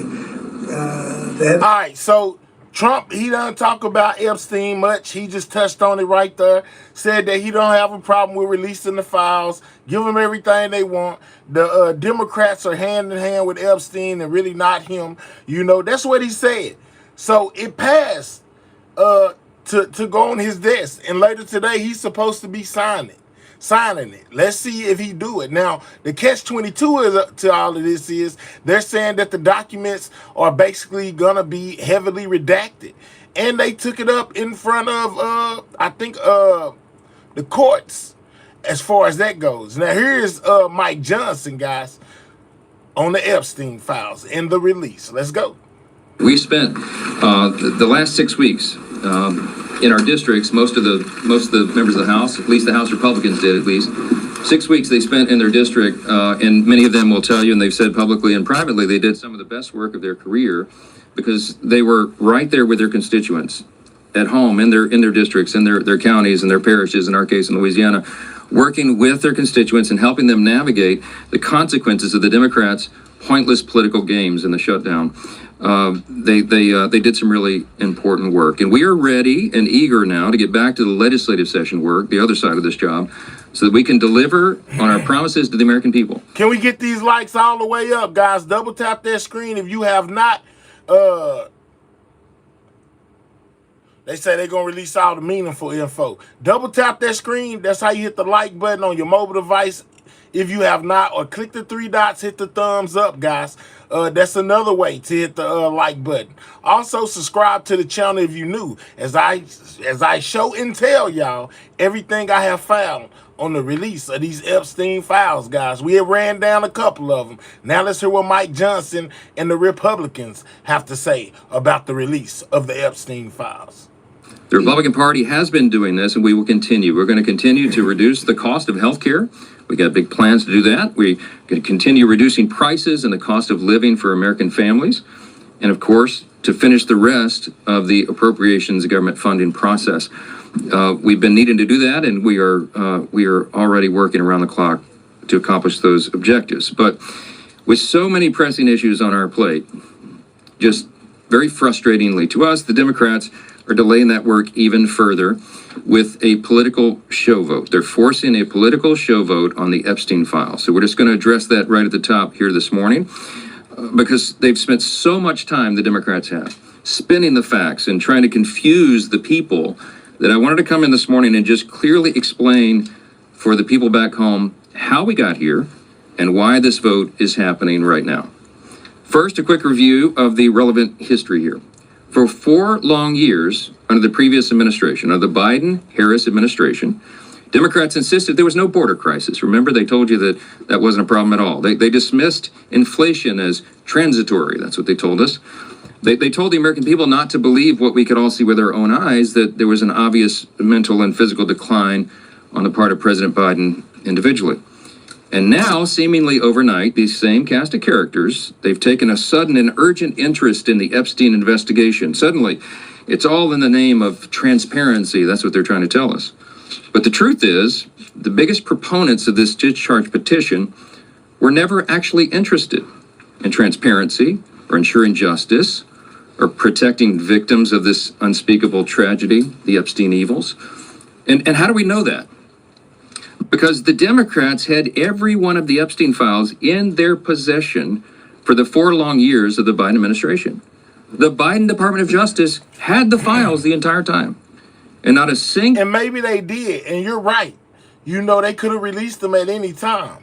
But like I said previously, and I'll say it again, the thing that turned people up towards these Epstein files was Trump and the Republicans. Trump, during his run for presidency, saying that they were going to release him along with MLK and all of the rest of the files they was going to release. So that's why people are on the Republicans about releasing these files, because y'all campaigned on it and said y'all would do it, and now the American people are wanting y'all to stand on business. You can't be mad at them. One of the people who are so loud and animated right now, they never said anything about it for all those 4 years. None of them held press conferences.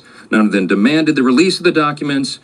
And under Biden's DOJ, when they prosecuted just Epstein and Ghislaine Maxwell, not a single one of these Democrats or any of the proponents of the discharge ever made any noise about that at all. So it's fair for the American people to ask the question, why now? Why suddenly are they so interested? They have such an urgent interest in the Jeffrey Epstein matter. The truth is simple and straightforward and obvious for anyone who is willing to look at it objectively. Clearly, this is a political exercise for Democrats and a few others, sadly, and it is as deceitful and dishonest as their pointless stunt to shut down the government. Same ideology behind this. Democrats are trying to use the Epstein matter as a political weapon to distract from their own party's failures. And in a desperate attempt, they're trying to somehow tie President Trump to the scandal. President Trump has nothing to do with it. He has said himself he has nothing to hide. And that's clearly what they've been trying to do. They're trying to attack President Trump. This is what they've done. They weaponized the justice system over the last several years to go after him, and this is their latest attempt. And they don't have a platform or a principle to defend on the Democrat Party side, so they put all their eggs in this basket. And that's why you hear endlessly about Epstein, Epstein, Epstein. Everything's about Epstein. Now, this was an unspeakable tragedy, we said that. And we have great compassion for the victims. And I'm heartened that I met with the victims. Our House Oversight Committee members met with the victims, and they deserve justice. It has been too long delayed. Not just justice for what they were made to endure, but also we need answers on why it took so long for the Department of Justice itself to do that job under previous leadership. Republicans, meanwhile, are working in earnest to deliver transparency to the American people, and we're working to do that in a responsible manner that does no further harm to these innocent people and the victims who have been wrapped into this. There are a few key facts here that everybody needs to understand. First, I mentioned the House Oversight Committee doing its work. That is a bipartisan effort. They are already producing far more than the discharge petition even anticipates. Chairman Comer is our chair of oversight. Some of the biggest bulldogs in Congress serve on that committee, you all know, and I've mentioned this so many times. They have been on the Republican and Democrat side. They're deeply dug in. They've been working around the clock. They worked even through the government shutdown, and there were tranches of documents that were released even over that period. So far, by last count, it's over 65,000 documents, Epstein file documents, that are now out in the public for everyone to review. That includes tens of thousands of pages from the Epstein estate. And that includes Epstein's flight logs, his personal financial records and ledgers, his daily calendars, and so much more. And none of that is even written or included in the discharge petition. So in other words, the Oversight Committee is doing far more than the discharge even anticipates, and the most valuable information thus far has come from the Epstein estate files. That was produced because of the work of the Oversight Committee that is doing that in a professional, robust manner, using the full subpoena authority of the U.S. Congress. From the very beginning, our side has been insistent that this matter must be handled very carefully and with utmost caution and care for the victims. We want maximum transparency. We have always been about that. We want every single... But we just got through listening to the victims for an hour, and they said release the files. They want them released whether you put their names on it or not. You don't got to redact nothing as far as they said. They want the information out there. So I'm not so sure if y'all are saving, quote unquote, the victims, because the victims, we just watched it, said release the files. Person who had any scintilla of evidence that they were involved in the Epstein evils, they need to be brought to justice, and it should have been done a long time ago. We need to find out who those people are. But in the meantime, you have to remember there are real people's, innocent people's lives at stake here, and young victims who don't want to be dragged into this political game because it could hurt further what they've already endured. They would be made to suffer more harm. if Congress is not careful in what we're doing.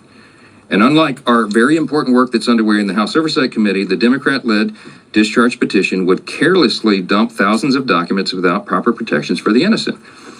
I brought a chart in here this morning. I want to illustrate for you what we are concerned with. Now, I was a federal court litigator. The members of our House Judiciary Committee, Republicans in particular, have many of these concerns. You have Chairman Jim Jordan and attorneys like Chip Roy, who's running for Attorney General of Texas now. You have Brad Knott, who's a former federal prosecutor, many members on the committee. Andy Biggs is running for governor of Arizona. They're lawyers, and they understand that the way the discharge petition was drafted is haphazard and dangerous. This is why we have been opposed to this point, okay? And I could be here for a long time going through all the details of it, but the big concern we've all had all along is that the House bill, if it's passed in its current form and it was signed into law, it is dangerously flawed. And our problem and our frustration is there's no way for us in the House to amend it or correct these problems because the authors of the discharge will not allow it. And that's one of our great frustrations. Let me just very quickly, we have a legal document that the lawyers, we have all drafted to explain all this, but let me give you maybe the top 5 concerns about it, and there are more. But as drafted, the discharge petition, it fails to fully protect victim privacy. I'm going to read you an excerpt out of our legal document we put together to explain all this. Congress should give the Attorney General broader authority to redact all the victim information. The discharge doesn't do that. This would prevent the release of information that could be used to unmask victims who have chosen to y'all hearing what they saying? Y'all hearing it? Remain anonymous. Now, you have some very brave women who have come forward and put their names and faces out there and done press conferences and explained that justice is overdue, and our hearts go out to them, and they are heroes. But you have as many as 1,000 women, by some of the accounts, who may be caught up in this. And the vast majority of them have not come forward, probably for obvious reasons. They don't want to be unmasked. But the discharge petition doesn't have adequate protections.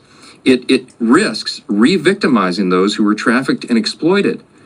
And the courts have recognized this concern, by the way. I'll read you a quick excerpt. On August 20th of this year, Judge Richard Berman, the Southern District of New York, issued an order denying the DOJ's request to release Epstein grand jury materials, noting, quote, names and identifying information of victims appear in the subject materials, unquote. Judge Berman then quoted a letter related to the victims' concerns, which stated the following, quote, transparency cannot come at the expense of the very people whom the justice system is sworn to protect, unquote. And importantly, the judge quoted a letter from one of the victims. In the proceedings, she is named as Jane Doe 2. She said this is one of the victims, quote, I beg the court to make sure it is of the utmost priority that in any sort of release, all and every detail that could possibly reveal our identities be redacted. The victims of Epstein's evils deserve that protection, and the discharge does not currently provide it, okay? Number 2, the discharge petition could create new victims, okay? Because it requires the DOJ to release information even in cases where the DOJ or the FBI has already reviewed it and determined it is not credible. It is false information. Doing this and requiring this to come out could ruin the reputations of completely innocent people, such as those who have may just have known Epstein but knew nothing of his crimes, or whose names he exploited.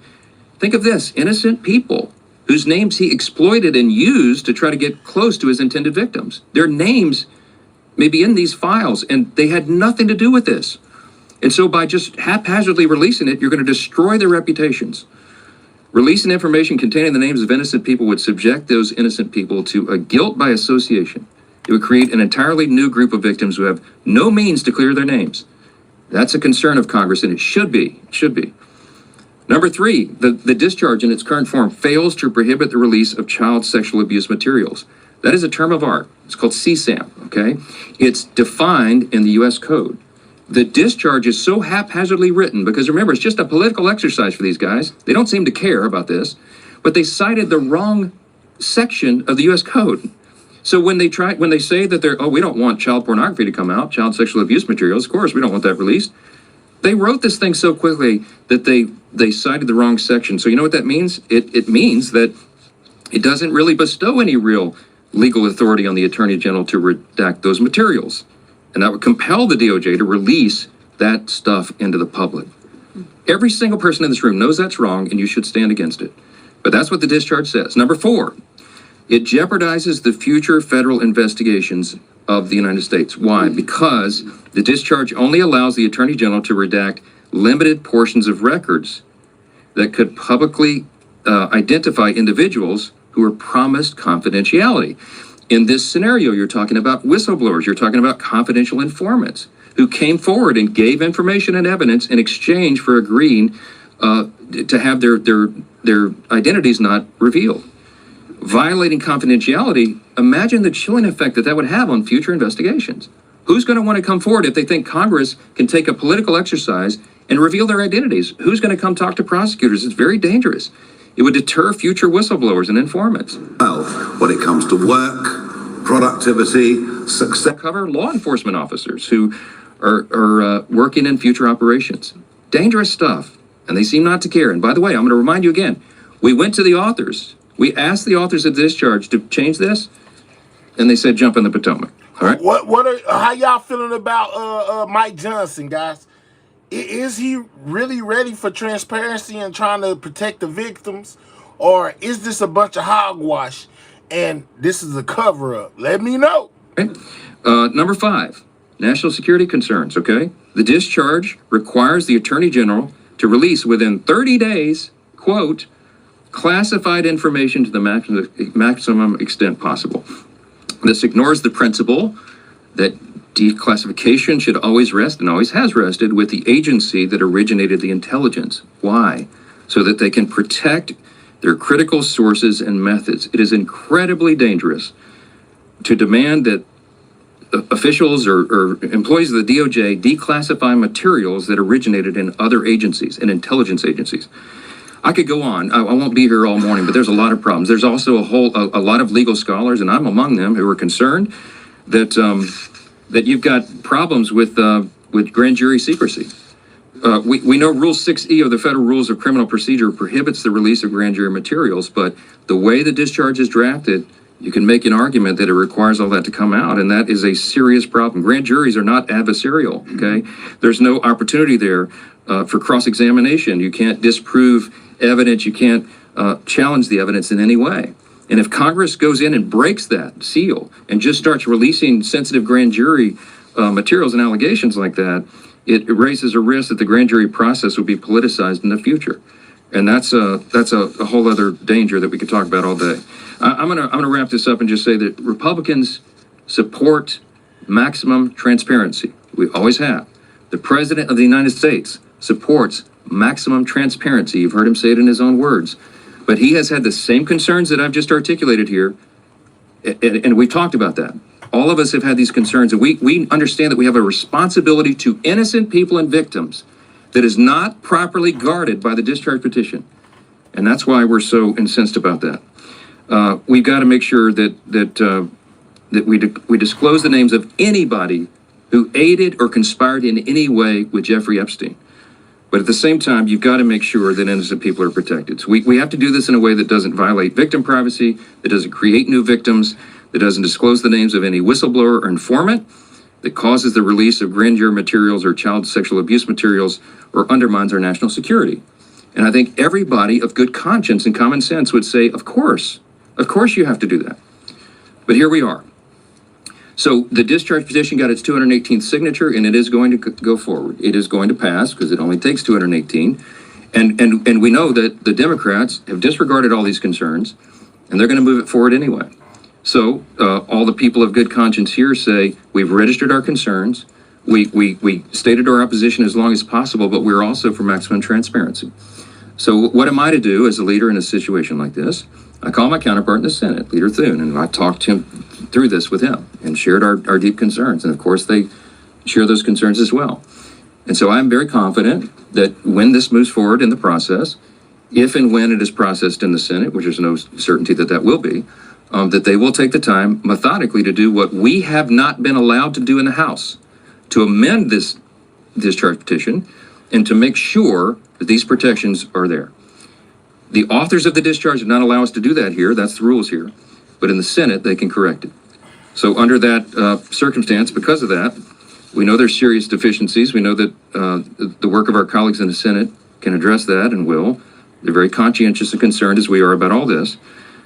As we've insisted from the very beginning, Republicans are the only party trying to make a material difference in ensuring maximum transparency. Oh, by the way, I'll just tell you, I put the bill on the floor for unanimous consent last Wednesday night.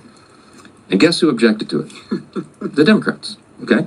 If this is so urgent and they were so concerned about getting this done and seeing justice be done and all that, they would not have blocked the request, okay? This is about politics. They blocked our unanimous consent motion to expedite their bill and made us waste all this additional time so they could have a show vote today. Republicans are ready to get the job done, to move forward so we can continue to get on to these important issues of dealing with what the American people demand and deserve for us to deal with. And so I want to leave you with this thought. Everybody should think long and hard about who here is acting truthfully, honestly, and in good faith. It is not the Democrat Party that has obfuscated and blatantly lied for the last 4 years about all these things. It is not the Democrats who shut down the government for their own selfish political purposes. It is not the Democrats who blocked the passage of this discharge a week ago because they wanted to have a political moment. It is the Republicans who are acting in good faith, and I believe the American people are going to see that and understand it. I'm going to vote to move this forward. I think it could be close to a unanimous vote because everybody here, all the Republicans, want to go on record to show they're for maximum transparency, but they also want to note that we're demanding that this stuff get corrected before it is ever moves through the process and is completed. I sincerely hope my Democrat colleagues will show the same level of urgency and enthusiasm when it comes to tackling the real issues facing the country that we got to get to, and that's what we really wanted to talk about this morning. Affordability issues are real, and the Democrats themselves created the crisis. Remember, over the last 4 years of the Biden administration, they spent like drunken sailors, and when you throw a bunch of new money into the system, it makes inflation rise, right? Republicans are ready and eager to continue our work to clean up the mess that the Democrats made. We've been doing that already, and we're going to continue to do it.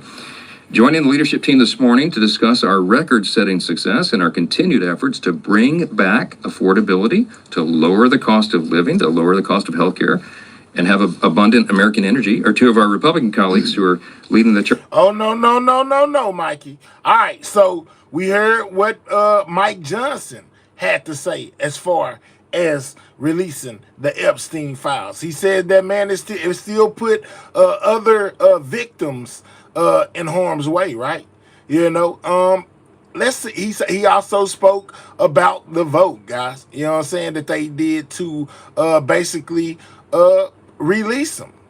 Check this out. Affirmative, the rules are suspended. So this is them voting on it. Hold on. This was the actual votes. Let's get it here.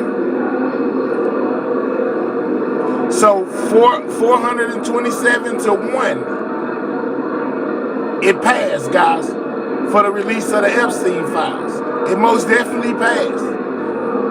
It passed yesterday, guys. They passed it. Hold on. Let's hear him say it. On this vote, the yeas are 427, the nays are 1. 2/3 being in the affirmative, the rules are suspended, the bill is passed, and without objection, the motion to reconsider is laid on the table. So they voted to release the files, guys. So now it goes to Trump's desk. Later on today, he's expected to sign it, you know, and basically we should be getting them, right? Right? That's what they wanted. That's what they're saying, right? But check this out. Hold on. Give me a little second right here. Hold up. I got some more for y'all. We ain't done. You know, I most definitely do my due diligence to find out what's going on. Will Trump sign it? In those committees, let's talk about the Epstein files. And I just want to get your reaction to this measure passing Congress with such bipartisan support after so much initial pushback from the White House and Republicans for weeks.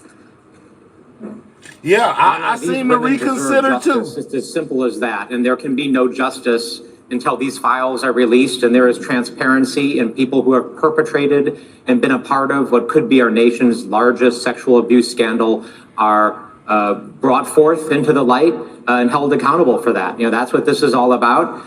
Donald Trump and Mike Johnson and Trump supporters in Congress have spent all year fighting this, resisting it. They literally shut Congress down twice, to prevent the release of this file. So eventually the pressure that we put on them was able to pass this, but we are going to pay attention to the administration, because I don't think Donald Trump is going to stop this fight. I think he's going to still do everything possible to try to prevent Pam Bondi and the Attorney General and the DOJ to prevent the release of these files. What questions do you have that you hope these files will answer? And you said you don't trust the administration will really release everything. So how are you going to hold them accountable? Well, we need to continue to push. Americans can need to continue to push, right? America wants this, right? Republicans, Democrats, But remember, Trump said he didn't care and that he would sign it, you know, if it came across his desk. But we heard Mike say it's some things that need to be changed off in there to protect the victims, which means they want to redact and give you big blobs of ink all over the paper where you can't really see nothing. So it's really still in the air. Will Trump sign it? We don't know yet. He's supposed to do it today. We gonna see. Across the board, people want justice for these women, and there can be no correction and fix for this sexual abuse scandal until people are held accountable. That is simply what this is about. So we need names, we need facts, and the only way to get names and facts are to release the files. I want to turn to Venezuela and the Trump administration's deadly boat strikes off its coast. President Trump hasn't ruled out military action in the country, even said he would be Let's not talk okay about to launch Venezuela. strikes in Mexico I don't to want to fight. hear nothing about Drug Venezuela. have already failed in the Senate. So do you think you'll have a better chance at success in the House? Members of Congress going home to their districts every weekend and sitting in Rotary clubs. No. A lot of people didn't like that, No, John. they went off on a whole tandem about something else. But yeah, they saying that Trump basically will try to do anything to stop these files, right? All right, let's hear from some Epstein victims, guys. Some more Epstein victims who basically spoke out and said release these files and that President Trump owes them an apology. Being here, most importantly, Lisa, Wendy, and Jenna Lisa, especially after your powerful comments this morning, and thank you for that. Congressman, it's great to have you both again back here. I don't think the last time we spoke that we thought we'd be here in this moment on the verge of having the president sign this and it becoming law here in Washington. Things accelerated quickly. Things don't move forever in Washington, D.C., and then all of a sudden they do, and that's what happened. But 427-1 over in the House. It was unanimous in the Senate. Congressman, I'm asking for you as the Republican who led this, obviously bipartisan, but as the Republican who led this, what do you say to those members who for months refused to put their names on your discharge petition and then wound up voting for this today? All that's necessary for evil to prevail is for good men to do nothing. And we had good men doing nothing for 5 months. And really our speaker was disparaging our legislation for 5 months. He ended up voting for it. And he could have saved us all a lot of trouble. He could have brought justice to the survivors here 5 months sooner if he just brought the bill to the floor. Justice could have been brought 5 months sooner. I mean, there was one member, Clay Higgins, who voted against it. Have you spoken to him or heard why exactly he was opposed to this when every single other member of the House voted for it? No, Thomas tells me that he thought it was hypocritical for Speaker Johnson to be saying it's a bad bill, and then suddenly telling everyone to vote for it. But the important things here is the survivors. I mean, they had to come to the Capitol twice, once on September 3rd, when the story was dying, when the Speaker had shut down Congress, and they really caught the nation's attention. That gave us momentum. Look, we had to overcome the president. We had to overcome the cabinet. We had to overcome the speaker. We had to overcome the Congress being shut down. We had to overcome them not swearing in the 218th member of Congress. And the only reason it happened is that the survivors came twice, and then they came again today. And the powerful stories that they told. And the president ultimately saw that he was going to lose 50, 60, 70, even more votes. And he said, look, I don't want to do that. I'm going to sign it. He should have the survivors there when he signs it. That's the one thing I really think is important, because the President of the United States should acknowledge what happened to these women and how they were raped, how they were abused. This is not a hoax. That would be such a powerful statement, and him saying that this Epstein class needs to be held accountable, they need to go. Jenna Lisa, you're shaking your head yes when Congressman Khanna is saying that the president should have you and the other survivors there when he signs this bill. He owes us that much. He owes us an apology, for sure. And I think that would be one way of showing some remorse for this drawn out process that didn't need to be. And you don't see this in a political way. I was listening to you this morning. You said you voted for President Trump, actually, but your plea was to stop making this about him and to essentially start making it about y'all.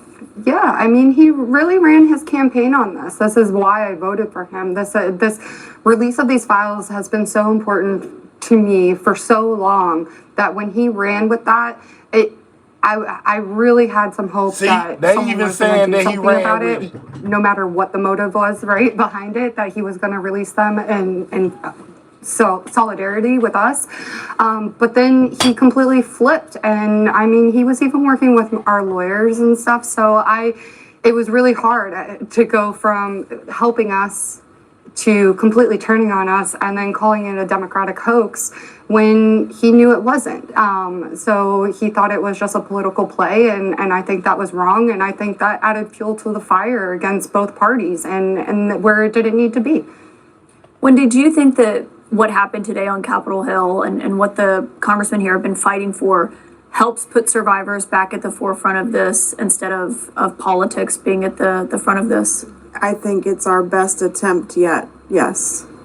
And we are trying. I think it today shows us that we are being seen and we're being heard. And if we can keep that momentum, then I think that's yes. Lisa, how are you feeling? You've obviously been very outspoken about this and talked about how important this transparency is for you as well. Do you feel like you're on the verge of finally getting that transparency? I actually do feel that way.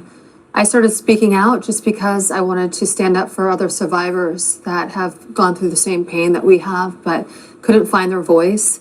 So I was trying to have the courage and the bravery to stand up there to have that voice for them. And just like Wendy said, it just feeling validated, feeling seen, feeling heard. That's what we really wanted, was to stand up there and say, this happened to us, but what are we going to do now? And it's been a few months. It's been tough. It's not easy to speak out about something of this magnitude. It just really isn't. But we feel good about it now. We've been really just excited all together when we got the news. Well, and a big question is what happens now. Obviously, people really didn't expect this to go through the Senate as easily as it did, passed with unanimous consent is the plan. President Trump said he'll sign it already. Do you have concerns, Congressman, that the Justice Department's investigations that he's ordered into the Democrats who were named in these emails last week could be used as a justification for not releasing everything that the DOJ has? Well, first of all, what's going to happen next? The legislation gives the executive branch only 30 days to produce these files.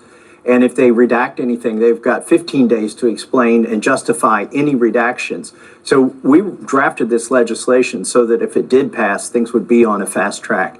And it is true that if they start investigations in one sort of silo of area of these Epstein files, they could block or delay. It won't delay it forever, but they could delay releasing those files there. But here's the thing, there are 1,000 victims and there are so many perpetrators. They can't open enough cases to block all of the Epstein files and to protect all of these perpetrators. So even if they do these, what seem to be partisan investigations, that's another thing that bothers me about the announcement the president made is he named Democrats and things that he was going to investigate. These survivors are not partisan. They don't belong to one party, and the perpetrators aren't either. And so this shouldn't be about political divides. So I hope that was sort of a bluff, and I hope that the DOJ will release all the files. But even if they start investigations, they don't have enough investigators to block all the Epstein files. Do you think it's a bluff? Well, here's the good news when he signs the bill. He no longer is responsible. I mean, if he was trying to protect friends or donors, he could just say, look, my hands are tied. I have nothing to do with it. The Congress has passed this law. I'm not doing anything. And it's actually justice career officials who have to release the files. And they are going to be subject to a criminal prosecution or contempt of Congress if they don't, whether it's Trump or a future administration. So that's why this law is so powerful. And it actually can, if there was pressure on Donald Trump from his friends or donors or others, he can just say, look, my hands are tied. It's the Congress that's acted. So I do think it's going to lead to a release of a lot of the files. Given how much the president tried to fight this, as he's on the verge of signing it, do you think he deserves credit for this tonight? Well, people ask me, did he damage his image by what he did this week? I think he actually improved his image by what he did this week, and he has the potential to do that even more. He could invite the survivors to the White House for the signing. He could listen to their stories, and he could even preemptively release documents well before that 30-day deadline. So I do think when he told the MAGA base, you're no longer my supporters if you still want these documents released, he damaged himself. But he mended that a little bit this week. Jenna, Lisa, how do you see that? Because one thing that the House Speaker Mike Johnson was saying was actually that they were worried that this bill would create more victims if it passed as it is written now, because other people will be named. They believe people may be falsely smeared as a result of this coming out. As someone who, as you spoke today so candidly about being, in the 9th grade, and you showed your picture of how young you were when all of this started, how do you view that? Well, I don't know. Like, these politic things are so, I really don't know. I just want I think this is the right way to go about it. I don't see anything wrong with it. I think we've waited too long for the files and that we just need to get them out. So I don't have an issue as a survivor at all with this bill. I don't think any of us that have stood up, I don't think what he thinks could be smearing to someone else. I mean, a little bit of embarrassment because you hung out with the wrong person. I think we've suffered enough embarrassment by having to put ourselves out there. So, I mean, take the little hit if you have to. If you didn't really have anything wrong doing, then I don't think you have anything to worry about. And also, it doesn't really make sense either, because you can't really smear a name because there's so much evidence within the files that I don't think it's even possible. Yeah. I think it's going to be pretty accurate. And as far as adding new victims or creating new victims, if the bill or the process is followed like I believe or interpret, then that investigation will be done and it'll be determined whether that is a real victim or not. And then that victim can pursue legal actions or not. That, we can't force somebody to hold, nobody came to me and said, you have to go against Epstein, you have to. So then it's on them. So I think that, and it could create more victims that are too scared to come out because they think that there's no proof. And we just found the proof for you to say your truth. And that through the investigation will maybe prove that there are other victims out there. What recourse do you have if the administration doesn't release what it has? What will you do as the two who led this charge and were the originals that are the reason we're here tonight? Well, as Rose said, there are criminal penalties if they don't follow the law. And that's the recourse that we would follow. We undertook a very steep hill, a steep climb to get this done. There have been subpoenas, there have been resolutions, there's been an oversight committee.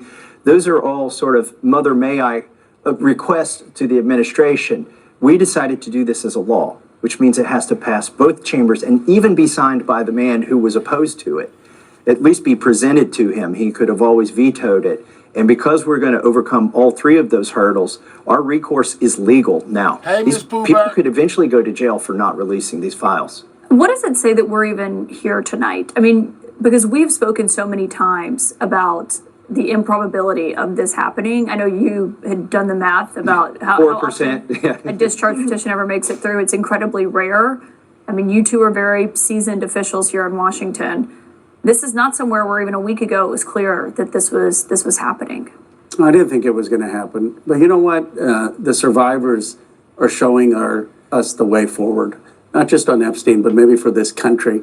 They took an enormous risk. I mean, the people in those files are extremely wealthy. They're powerful. They're obviously ruthless. They're vindictive. These survivors have been abused before. If you're in the building, they hit that like button, man. We need 20 more likes to hit 600, guys. Actually, 18. Double tap that screen if you have not. That's one way of hitting the like button if you're on a mobile device. Or you can click those three dots, hit that thumbs up. Can we get the likes to 600, guys? Double tap the screen of your mobile device if you have not. Or click those three dots, hit that thumbs up. And most definitely subscribe to the channel if you're new. They're going on national television and telling their stories, knowing that those files are going to be released, and these people may have incredibly vindictive motives afterwards. And they did it as human beings, and they did something that has brought not just Thomas and I, who had a friendship together, but people like Nancy Mace and Marjorie Taylor Greene and Lauren Boebert. I would never have dreamed I would be working with them. And what they're showing is that if we start to approach things with courage and humanity, then we can actually get things done in this country in a way that the Congress has not been able to do for many, many years. Jenna Lisa, is that how you felt as you were there today, sharing your story and you know, showing pictures, which I thought was really powerful that a lot of you did today, of when you were a victim of Jeffrey Epstein's and became a survivor, of just how young you were, to remind people of that, the impact of that?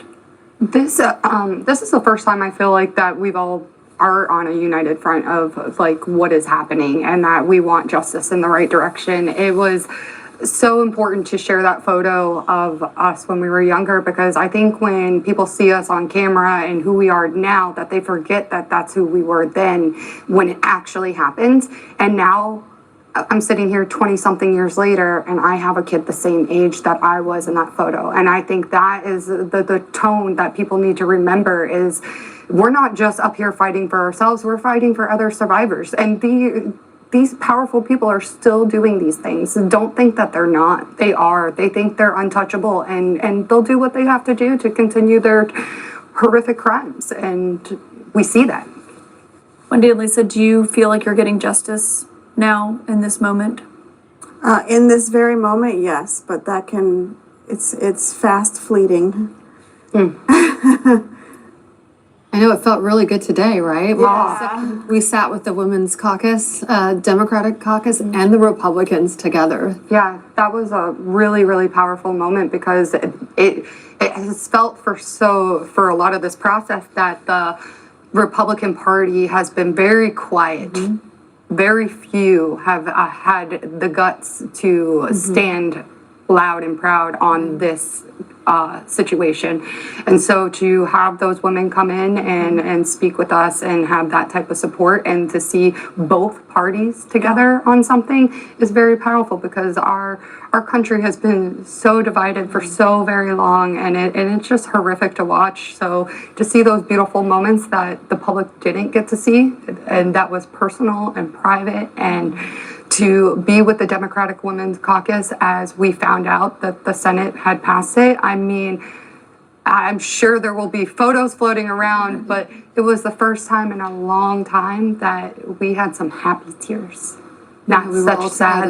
Yeah, and we were all together. It couldn't have been more a beautiful moment, truly. That was validation for us. Yeah. That was the moment that we might just have this, right? Jenna, Lisa, Wendy, Lisa, thank you so much for being here. Congressman, you as well, for joining us multiple times and obviously leading on this. All right, so we heard from the victims, guys, you know, and how they feel. They want, some of the victims, they want the files released, you know, in their entirety, guys. All right, here goes some of, on the redactions of the Epstein files. approaching 8:30 in the nation's capital. Because we heard Mike most definitely talk about it. You can't discuss today's Epstein bill without discussing the DOJ. After all, the files that everybody's focusing on are case files from the Department of Justice. They're being held at the DOJ, and Kalen Deese is a Justice Department reporter for the Washington Examiner. He's here. Kalen, once President Trump signs the bill, we don't exactly know the timing of when that's going to happen, but once the bill is signed, which we expect he will sign it, does that trigger the release of the files immediately? What's the timeline after the president signs this thing into law? Well, that is something that I think is one of the biggest questions out of all of this is what is the actual end result once Trump's pen is flicked on the page? What happens from the DOJ side? That is something that I think we're going to get more insight from once Trump actually signs the bill, because so far it hasn't been too much information from the DOJ side. When you reach out to the White House, they recommend you to, reach out to them. But so far the DOJ is just not really saying too much. The one thing that's interesting is, perhaps this could be a situation where they've already gotten some of the files sort of lined up for some kind of release. There could also be a situation in which the DOJ, which they have been doing already, is handing over some of the documents to congressional committees, namely the House Committee on Oversight has been handling the investigation. So we could perhaps see the files doled out that way, or it could be situationally, it could be something like what we've seen with the JFK files releases and also things like the more recent talked about Amelia Earhart files. Something in like a computer database that could be all put together nicely, although I wouldn't really put that, expectation high up there, because what we saw with the Epstein estate files from the House Oversight Committee was just, one PDF image after another PDF image, and it was really hard to search through those things. But assuming that the DOJ is going to be, putting together something on this, you would hope that they would be easily searchable. That's just something that we haven't really been guaranteed in this whole process yet about all these files releases. For anybody who's wondering about what President Trump is saying in reaction to the bill being passed by Congress tonight, he has sent out a Truth Social. He says, "I don't care when the Senate passes the House bill, whether tonight or at some other time in the near future. I just don't want Republicans to take their eyes off of all the victories that we've had, including the great big beautiful bill, closed borders, no men and women's sports, Trump has spoken again, guys, ending DEI, stopping Biden's record-setting inflation, biggest tax and regulation cuts in history, stopping 8 wars, rebuilding our military, being respected by every country in the world, having trillions of dollars invested in the United States, having created the hottest country anywhere in the world, and even delivering a huge defeat to the Democrats on the shutdown. Make America great again." So, not providing a whole lot of clarity as to when exactly we'll see this thing signed by the president. What I can ask about tonight, though, and I think something that a lot of people are curious about, I was reading a lot of commentary online, Kalen, about the files. Some people are concerned that the files will in some way be altered in order to protect possible high-profile names. There they go with the alternate. Is something like that possible? And what do we know about what may or may not be redacted? Well, the really interesting thing about this is that the DOJ does have some, they have complete, decision-making in this process to essentially say we're going to redact certain things because they are the end-all be-all when it comes to these protections. So they could make the argument that some of the redactions maybe are because there's pending litigation. They could make an argument which is that what Mike Johnson spoke about a while ago, or something to that effect, that maybe that's why we can't show this portion of this document or that portion of that document. The problem is that there is likely going to be missing information once we see any kind of files released from the DOJ, and that's going to prompt more questions from the public. But the DOJ does have many reason to decide that they're going to withhold something. And that's going to be the most frustrating element out of all of this, is because even though the bill is saying that Trump has to essentially release everything, the Trump administration must release everything, that doesn't necessarily mean that the DOJ is always compliant with this kind of thing. I think that the most recent analog that we've seen where we didn't see complete compliance, at least in the beginning, was whenever the Trump administration came in right out of the get-go with the TikTok bill, and there wasn't that immediate divestment that the bill's text sort of required. There was those delays of implementation of that until finally we saw recently there was actually a deal that came into place with ByteDance over the sale of TikTok. But that was something that was kind of skirting the boundaries and things of such. And with a bill like this that is essentially telling the commander in chief that you have to release all these informations from your DOJ. Eventually, the DOJ is going to have to just say there's certain things that we can't release here because they could implicate any ongoing litigation, and it could potentially be privileged information pertaining to defendants or even litigants who are trying to get money related to a lawsuit involving Epstein. So that's the real problem. We're in the dark about the volume of information, and we're in the dark about what could potentially be redacted. But we will know, based off of the information that's given to us, we will be able to see, what percentage is going to be redacted, and that'll be very interesting to see. Is out of X number of documents, how many of these pages have black markings on them, or how many of them are completely black? I think that will be something that a lot of people will be talking about online, surely, if we see those redacted markings. What's the likelihood that the information in these files will actually satisfy the appetite of people who are calling for this release?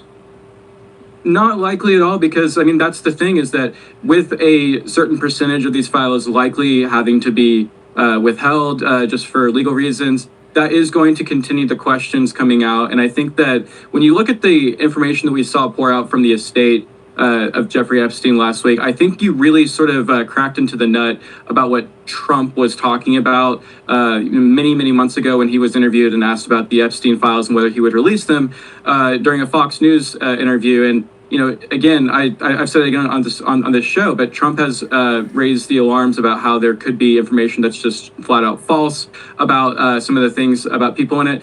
In his own situation, in his own sort of media cycle over the last few days, there's been this cleanup that Mark Epstein has had to come out and say that this conversation that was mentioned between Epstein and an email chain referencing which is Jeffrey Epstein's brother, Mark. That's who he's talking about right now. Bubba isn't actually Bill Clinton. I think everyone's sort of heard about this intimate rumor about Bill Clinton and Trump that just turned out to be completely, red herring, and it wasn't even real. So I think that that's the problem, is that people will get. Well, what you hearing about what they saying now? He's saying what people have been hearing about Trump and Bill Clinton is not what you guys think it is, and it's not real. What y'all think about that?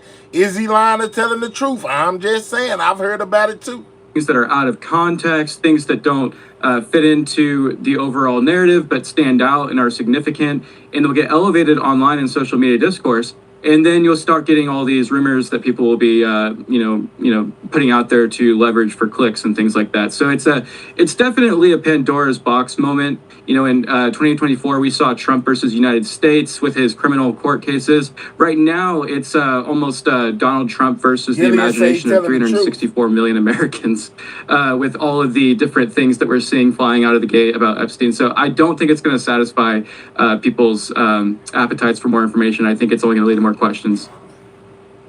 Well, with that in mind, is the DOJ the absolute final place that any new information about this case can be released? Once these files are released, is there any more information hidden, tucked away anywhere else? I think there's always going to be more information, coming out the gates, more, potentially, people coming forward with records or things of the like from Epstein. I think that when you're talking about someone who's become as, his mythos and almost like, the idea of Epstein is bigger than the actual person himself, I think that you'll always come across maybe new artifacts that, involve the disgraced financier and some of his more salacious activities. And potentially, you have, at some point down the line, maybe more witnesses or victims feel emboldened to come out. Maybe some of the names of high-profile individuals, if they're named in some of these documents, will sort of stir the pot and create new, questions about some of those people. So there is always the opportunity that, things outside of the federal government can, draw or shed a light. I think that that's something that the Epstein files really from the estate really showed us. I think it really enlightened us as to how much, a figure like Steve Bannon was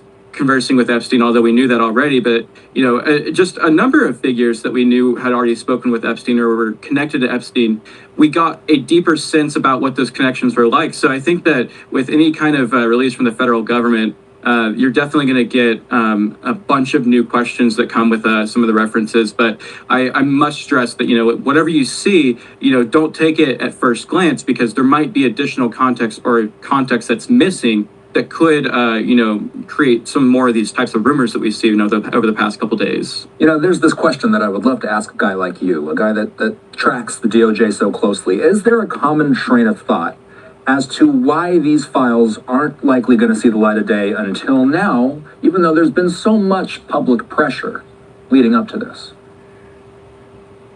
Well, until now, there wasn't that real push coming, I think, from a bipartisan standpoint. I think that under former President Joe Biden, there really wasn't this push coming from any side other than from a more conservative Trump base-like side. So once you start to see, a Trump presidency that's making promises about releasing files that nobody's really even asked about, except for maybe a few, some of Trump's fringe followers, then you start to see a situation where maybe Democrats think that they can, capitalize on it once they start to realize that there's things, involving Trump and Epstein out there, and they can maybe seize upon what some might describe as an unforced error by Donald Trump, given how much, in the early days, Trump had some connections to Epstein. One might wonder, why would he want to, put himself out there? And I think if you asked Trump today, he probably would say, yeah, why did I make that promise to people? But I think that at the end of the day,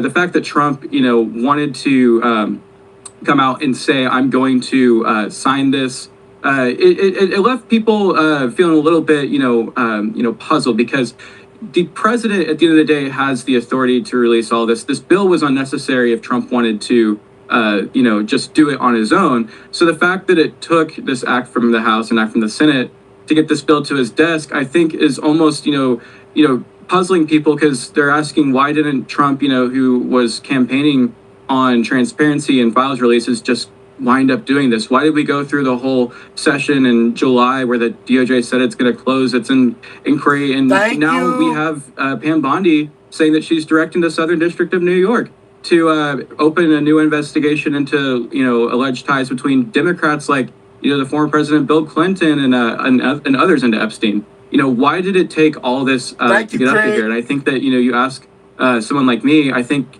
it was just a series of unforced errors, but also the appetite by Trump to live up to his campaign promises, some of them that might have just been too bold and too, risky to even really make. But, ultimately here we are. Galen Deese covers the Department of Justice for the Washington Examiner. Thanks. All right, so there is a chance that they will be redacted. You know what I'm saying? All right, so this is the only Republican that voted no on releasing the Epstein files. Remember, it was that one vote that said no. This is who it is. Let's go.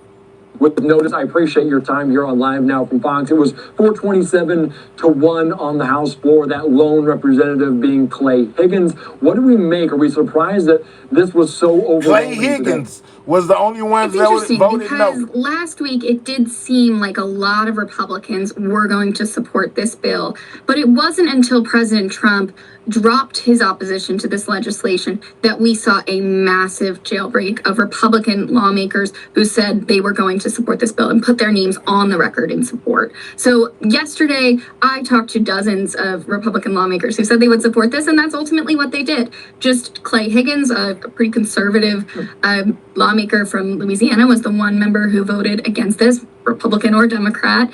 His issue with it was primarily procedural. He doesn't like how the discharge petition went, and has issues with how files are released relating to criminal procedures. But Otherwise, this was a huge unanimous moment on the House floor. Yeah, and you mentioned, he said it was a principled no, and this is a post on social media from you saying earlier this week or last week, he told him the petition itself is poorly written and supports an endeavor that contrary to longstanding criminal justice procedures in America. So I've opposed it on that basis. And of course, this will go over to the Senate, potentially a vote tonight. That would be monumental, but they potentially could also add amendments talking about the privacy, talking about the redacted nature of some of this information in and around Jeffrey Epstein, obviously the convicted sex offender and sex trafficker there. What do we expect on the Senate floor? Could it get through tonight? Right, so it's worth noting that even though someone like Speaker Mike Johnson voted for this on the floor, he voted reluctantly. He has a lot of concerns about this legislation, and he said that he doesn't think that there are adequate protections for the survivor's privacy and other issues with the bill. So he has talked to Senate Majority Leader John Thune. He tells reporters that John Thune has said that he will move forward with some kind of changes to this bill, and Johnson has confidence in that. So it's unclear how much that process, that amendment process, will impact the timeline. I'd be surprised if we see a vote tonight, but that doesn't mean it won't happen. And I think it's interesting that we're seeing Thune committing to moving forward as soon as this week. Yeah, we'll see what happens. What type of conversations? Because we heard Speaker Mike Johnson earlier on today saying he spoke with Thune about some of what's going on. What are those type of conversations? Are they around these potential amendments? Because if it goes to the House, it passed through, and then the Senate, it might obviously return to the House. What are those conversations? What are we hearing from the Speaker? The Speaker is saying that he wants to see some kind of fix for what he sees as, a privacy issue with survivors. And he says he has a commitment from Leader Thune that he will handle that somehow in the Senate. I don't know if I would expect that would be some kind of an amendment process. I'm not exactly sure what they're planning to do over in the Senate, but that's where things are at. Johnson is looking for some kind of changes and says that Thune has committed to doing so. It's unclear, of course, if they're put forward as amendments, if they have the votes to actually become law. I want to ask you, because now we're talking about the Senate a lot, and there's a lot of different facets, little fingers to this, and we heard potentially John Thune bring it up tonight. We'll see if that happens. It would be surprising and very quick if it did happen. But Senate Minority Leader Chuck Schumer said he wouldn't let John Thune bury it. What are the Democrats' strategy around that as potentially Republicans trying to do that? Is there anything Schumer can do? Leader Schumer can ask for unanimous consent to pass this, unless there's an objection. So he would go to the floor and say, I want to pass this. Does anyone object? And then theoretically, someone would come to the floor and say, I object. This actually happened on the House side. Republican lawmaker Tim Burchett went on the floor. He said, let's just do this by unanimous consent. And Democrats objected at that point because they wanted to see a recorded vote. They wanted to put Republicans on the record at that point. But over in the Senate, theoretically, Minority Leader Chuck Schumer could pull a similar effort. Beyond that, we will see, what tools he has in his toolkit and how he'll proceed. But I would expect that that's one avenue he will explore. And obviously, this has a long way to go until it reached the president's desk. But just yesterday, he said, sure, I would. In terms of if it did reach his desk, he would sign this discharge petition around the Epstein files. Has he changed this petition? Are we hearing from the president at all about his stance on this? I haven't heard that it's changed since he said he would support it. Of course, that was a huge departure from where he was at just days ago when White House officials were reportedly calling and pressuring some Republican lawmakers like Nancy Mace, Marjorie Taylor Greene, Lauren Boebert to try to get them to withdraw their support for the discharge petition. But since he said he will sign this legislation, I have not heard that he's changed his mind. All right, Riley, stick with us. We do have Mike Lawler speaking on the Capitol Hill steps. Let's dive into this real quickly here on Live Now. Obviously, because it kind of goes around leadership, but my general view is this is a tool that everyone. Oh my God, that mic is trash. Legislation that has a majority of the entire body. And in this case, you have legislation that it's advancing forward. Ultimately, that is the prerogative of the entire body. And so it happens. Last Congress, I supported the Social Security Fairness Act, and we got that signed into law by discharge. And what about the Affordable Care Act? What do you think needs to happen on that issue? I know you talked about it in conference this morning. Are you concerned that your party doesn't seem to have a cohesive strategy on this? Well, no, this is a direct result of the failed policies that were put in place by Democrats. They created the Affordable Care Act, which has increased premiums by 114% since it took effect. I have supported extending the ACA enhanced tax credit for a year so that we can actually focus on addressing the longer term issues with health care and why it is unaffordable for every American. Democrats are admitting that Obamacare has failed by virtue of the fact that you need to subsidize it to the tune of 88% of the premium. They are acknowledging that it's unaffordable. So to me, this is about how do we fix this long term. In the immediate, you have to extend the subsidy. Long term, we actually have to put forth a plan to reduce the overall cost. Would you support a discharge petition on that 1 year? Right now, this is really good. All right, the audio a little spotty there coming from the Republican from New York, Mike Lawler, talking about obviously the Affordable Care Act, some of those subsidies. Let's bring in back to the conversation Riley Rogerson with Notice, and we're talking about the Epstein files moving through the House. We talked about President saying he would definitely sign it. Let's reverse just a little bit because the lone nay vote was Clay Higgins. He said it was a potentially procedure, a principled no in terms of this. The fact that he's a Republican, the fact that he's from Louisiana, similar to that of Speaker Mike Johnson. Do they have any relationship? Can you speak to that at all? Yeah, I mean, being members of the same delegation, Clay Higgins and Mike Johnson know each other. It's worth noting that Clay Higgins made a run to be a committee chair at one point that was unsuccessful this term. You know, he's been in the House for a long time. Definitely a character up here that people are very familiar with. All right. My last question before I let you go. Are we missing anything? Is there anything else of note? Any other comments from lawmakers that you've spoken to there on Capitol Hill? The other, thread here that reporters are asking about has to do with Congresswoman Stacey Plaskett, or I guess I should say delegate, non-voting delegate, Stacey Plaskett from the Virgin Islands. Through the documents that have been released, there appears to be some sort of tie between Jeffrey Epstein and Stacey Plaskett. And Congressman Ralph Norman, a conservative, is seeking to censure her, and he tried to do that earlier today. So we'll see where that goes, but that's just more fallout that we're seeing from this Epstein saga. Can you give me any more insight into that? Because I think they're debating potentially that a little bit there on the House floor right now. Jamie Raskin talking about this, but we've seen other members of Congress be censured before. This is a little bit different. How would that work? What would need to happen? Yeah, my understanding is that if this were successful, she would lose her position on the House Intel Committee. Beyond that, I'm not entirely sure what it looks like as it's been playing out in real time here. But yeah, there have been a number of censures coming from both sides of the aisle. It's really increased in popularity, this Congress. Some of them have been successful. Sometimes members are stripped of their committees. Other times it's just a moment for the House to say that they don't approve of some members' behavior. And does this lead to that narrative? We heard President Trump call it a Democratic hoax. Does this kind of undermine any of what the Democrats are trying to say when some of these motions about a censure come up? I mean, that's a good question. Certainly, I think that would be an argument that Republicans are making. They've been making it, the entire time, even though that they supported this legislation on the bill. Someone like Congressman Troy Nehls, for example, originally said he would not vote for this. He said it was a hoax, and then ultimately voted for it and still called it a hoax. So I don't think that storyline, that talking point is changing at all with Republicans. And if the Stacey Plaskett piece of this, fits into it, I would not be surprised. All right, a lot of very complex, a lot of fluid nature. All right, guys. So we found out pretty much everything that's out right now. What's left is Trump getting those emails on the desk, and signing them. Hold on, let me end this poll, guys. All right, hold on, let's see. I asked y'all, will Trump sign the bill? Will Trump sign the bill to release the Epstein files? 59% of y'all said yes, and 41% of y'all said no. Out of 4,000, like 4,500 votes, guys. So it's looking like the majority over here is basically saying that that Trump will sign.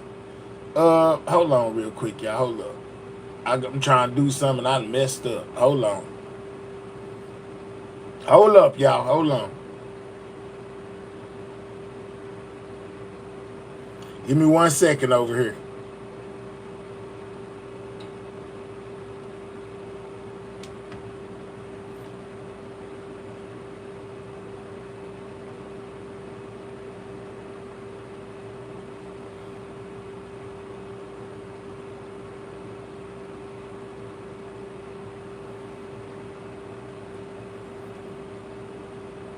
All right, so it seems like as far as over here, guys, we feel like Trump will sign the bill, sign the bill to release the Epstein files. The question is, will they be redacted? It most definitely seems like it, guys. And on another note, when it comes to Trump signing this bill, I'm getting reports that say if he doesn't, Trump can be held legally responsible, guys, meaning he can get in trouble if he doesn't sign it. I'm just saying, that's what I've been told. So I'm gonna say allegedly. Y'all go look it up on your own, and see if that's indeed fact. But as far as my sources say, that Trump can be held criminally liable if he doesn't sign the bill, allegedly. I could be wrong. I'm just telling you what they told me. If you haven't subscribed to the channel, make sure you take this time to subscribe. If you haven't hit that like button, double tap the screen. That's how you hit the like button if you're on a mobile device, or click those 3 dots, hit that thumbs up, guys. I gave y'all everything I had. My battery about to die. So depending on if Trump signs the bill or if he doesn't, once they let me know, I'll most definitely come back to update y'all, guys. We heard from the victims. We heard from Trump. We heard from Mike Johnson. We heard from what's his name?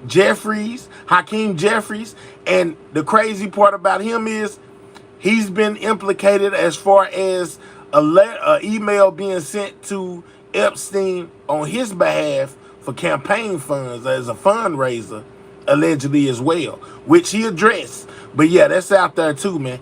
We're going to keep our eye peeled on the whole situation. And most definitely, if they give me any more information, I'll most definitely bring it to y'all. I hope y'all enjoyed the show, because we are now at the end. It's time for me to go. But like I said, I will come back later if Trump signs the bill or even if he doesn't, guys. As well as where they're saying that basically he can be held criminally liable if he doesn't. All right. So shout out to everybody that subscribed to the channel. Make sure you subscribe if you have not. Shout out to all my new subscribers as well as the old ones. Shout out to all of my members. And most definitely shout out to all of my moderators, guys. Without y'all, sometimes I don't know what I do. Thank y'all for the hard work y'all put in and keeping this chat running smooth. So until I see y'all again, y'all make sure y'all take care of yourself. Y'all already know how this go. Sidewalk Gang.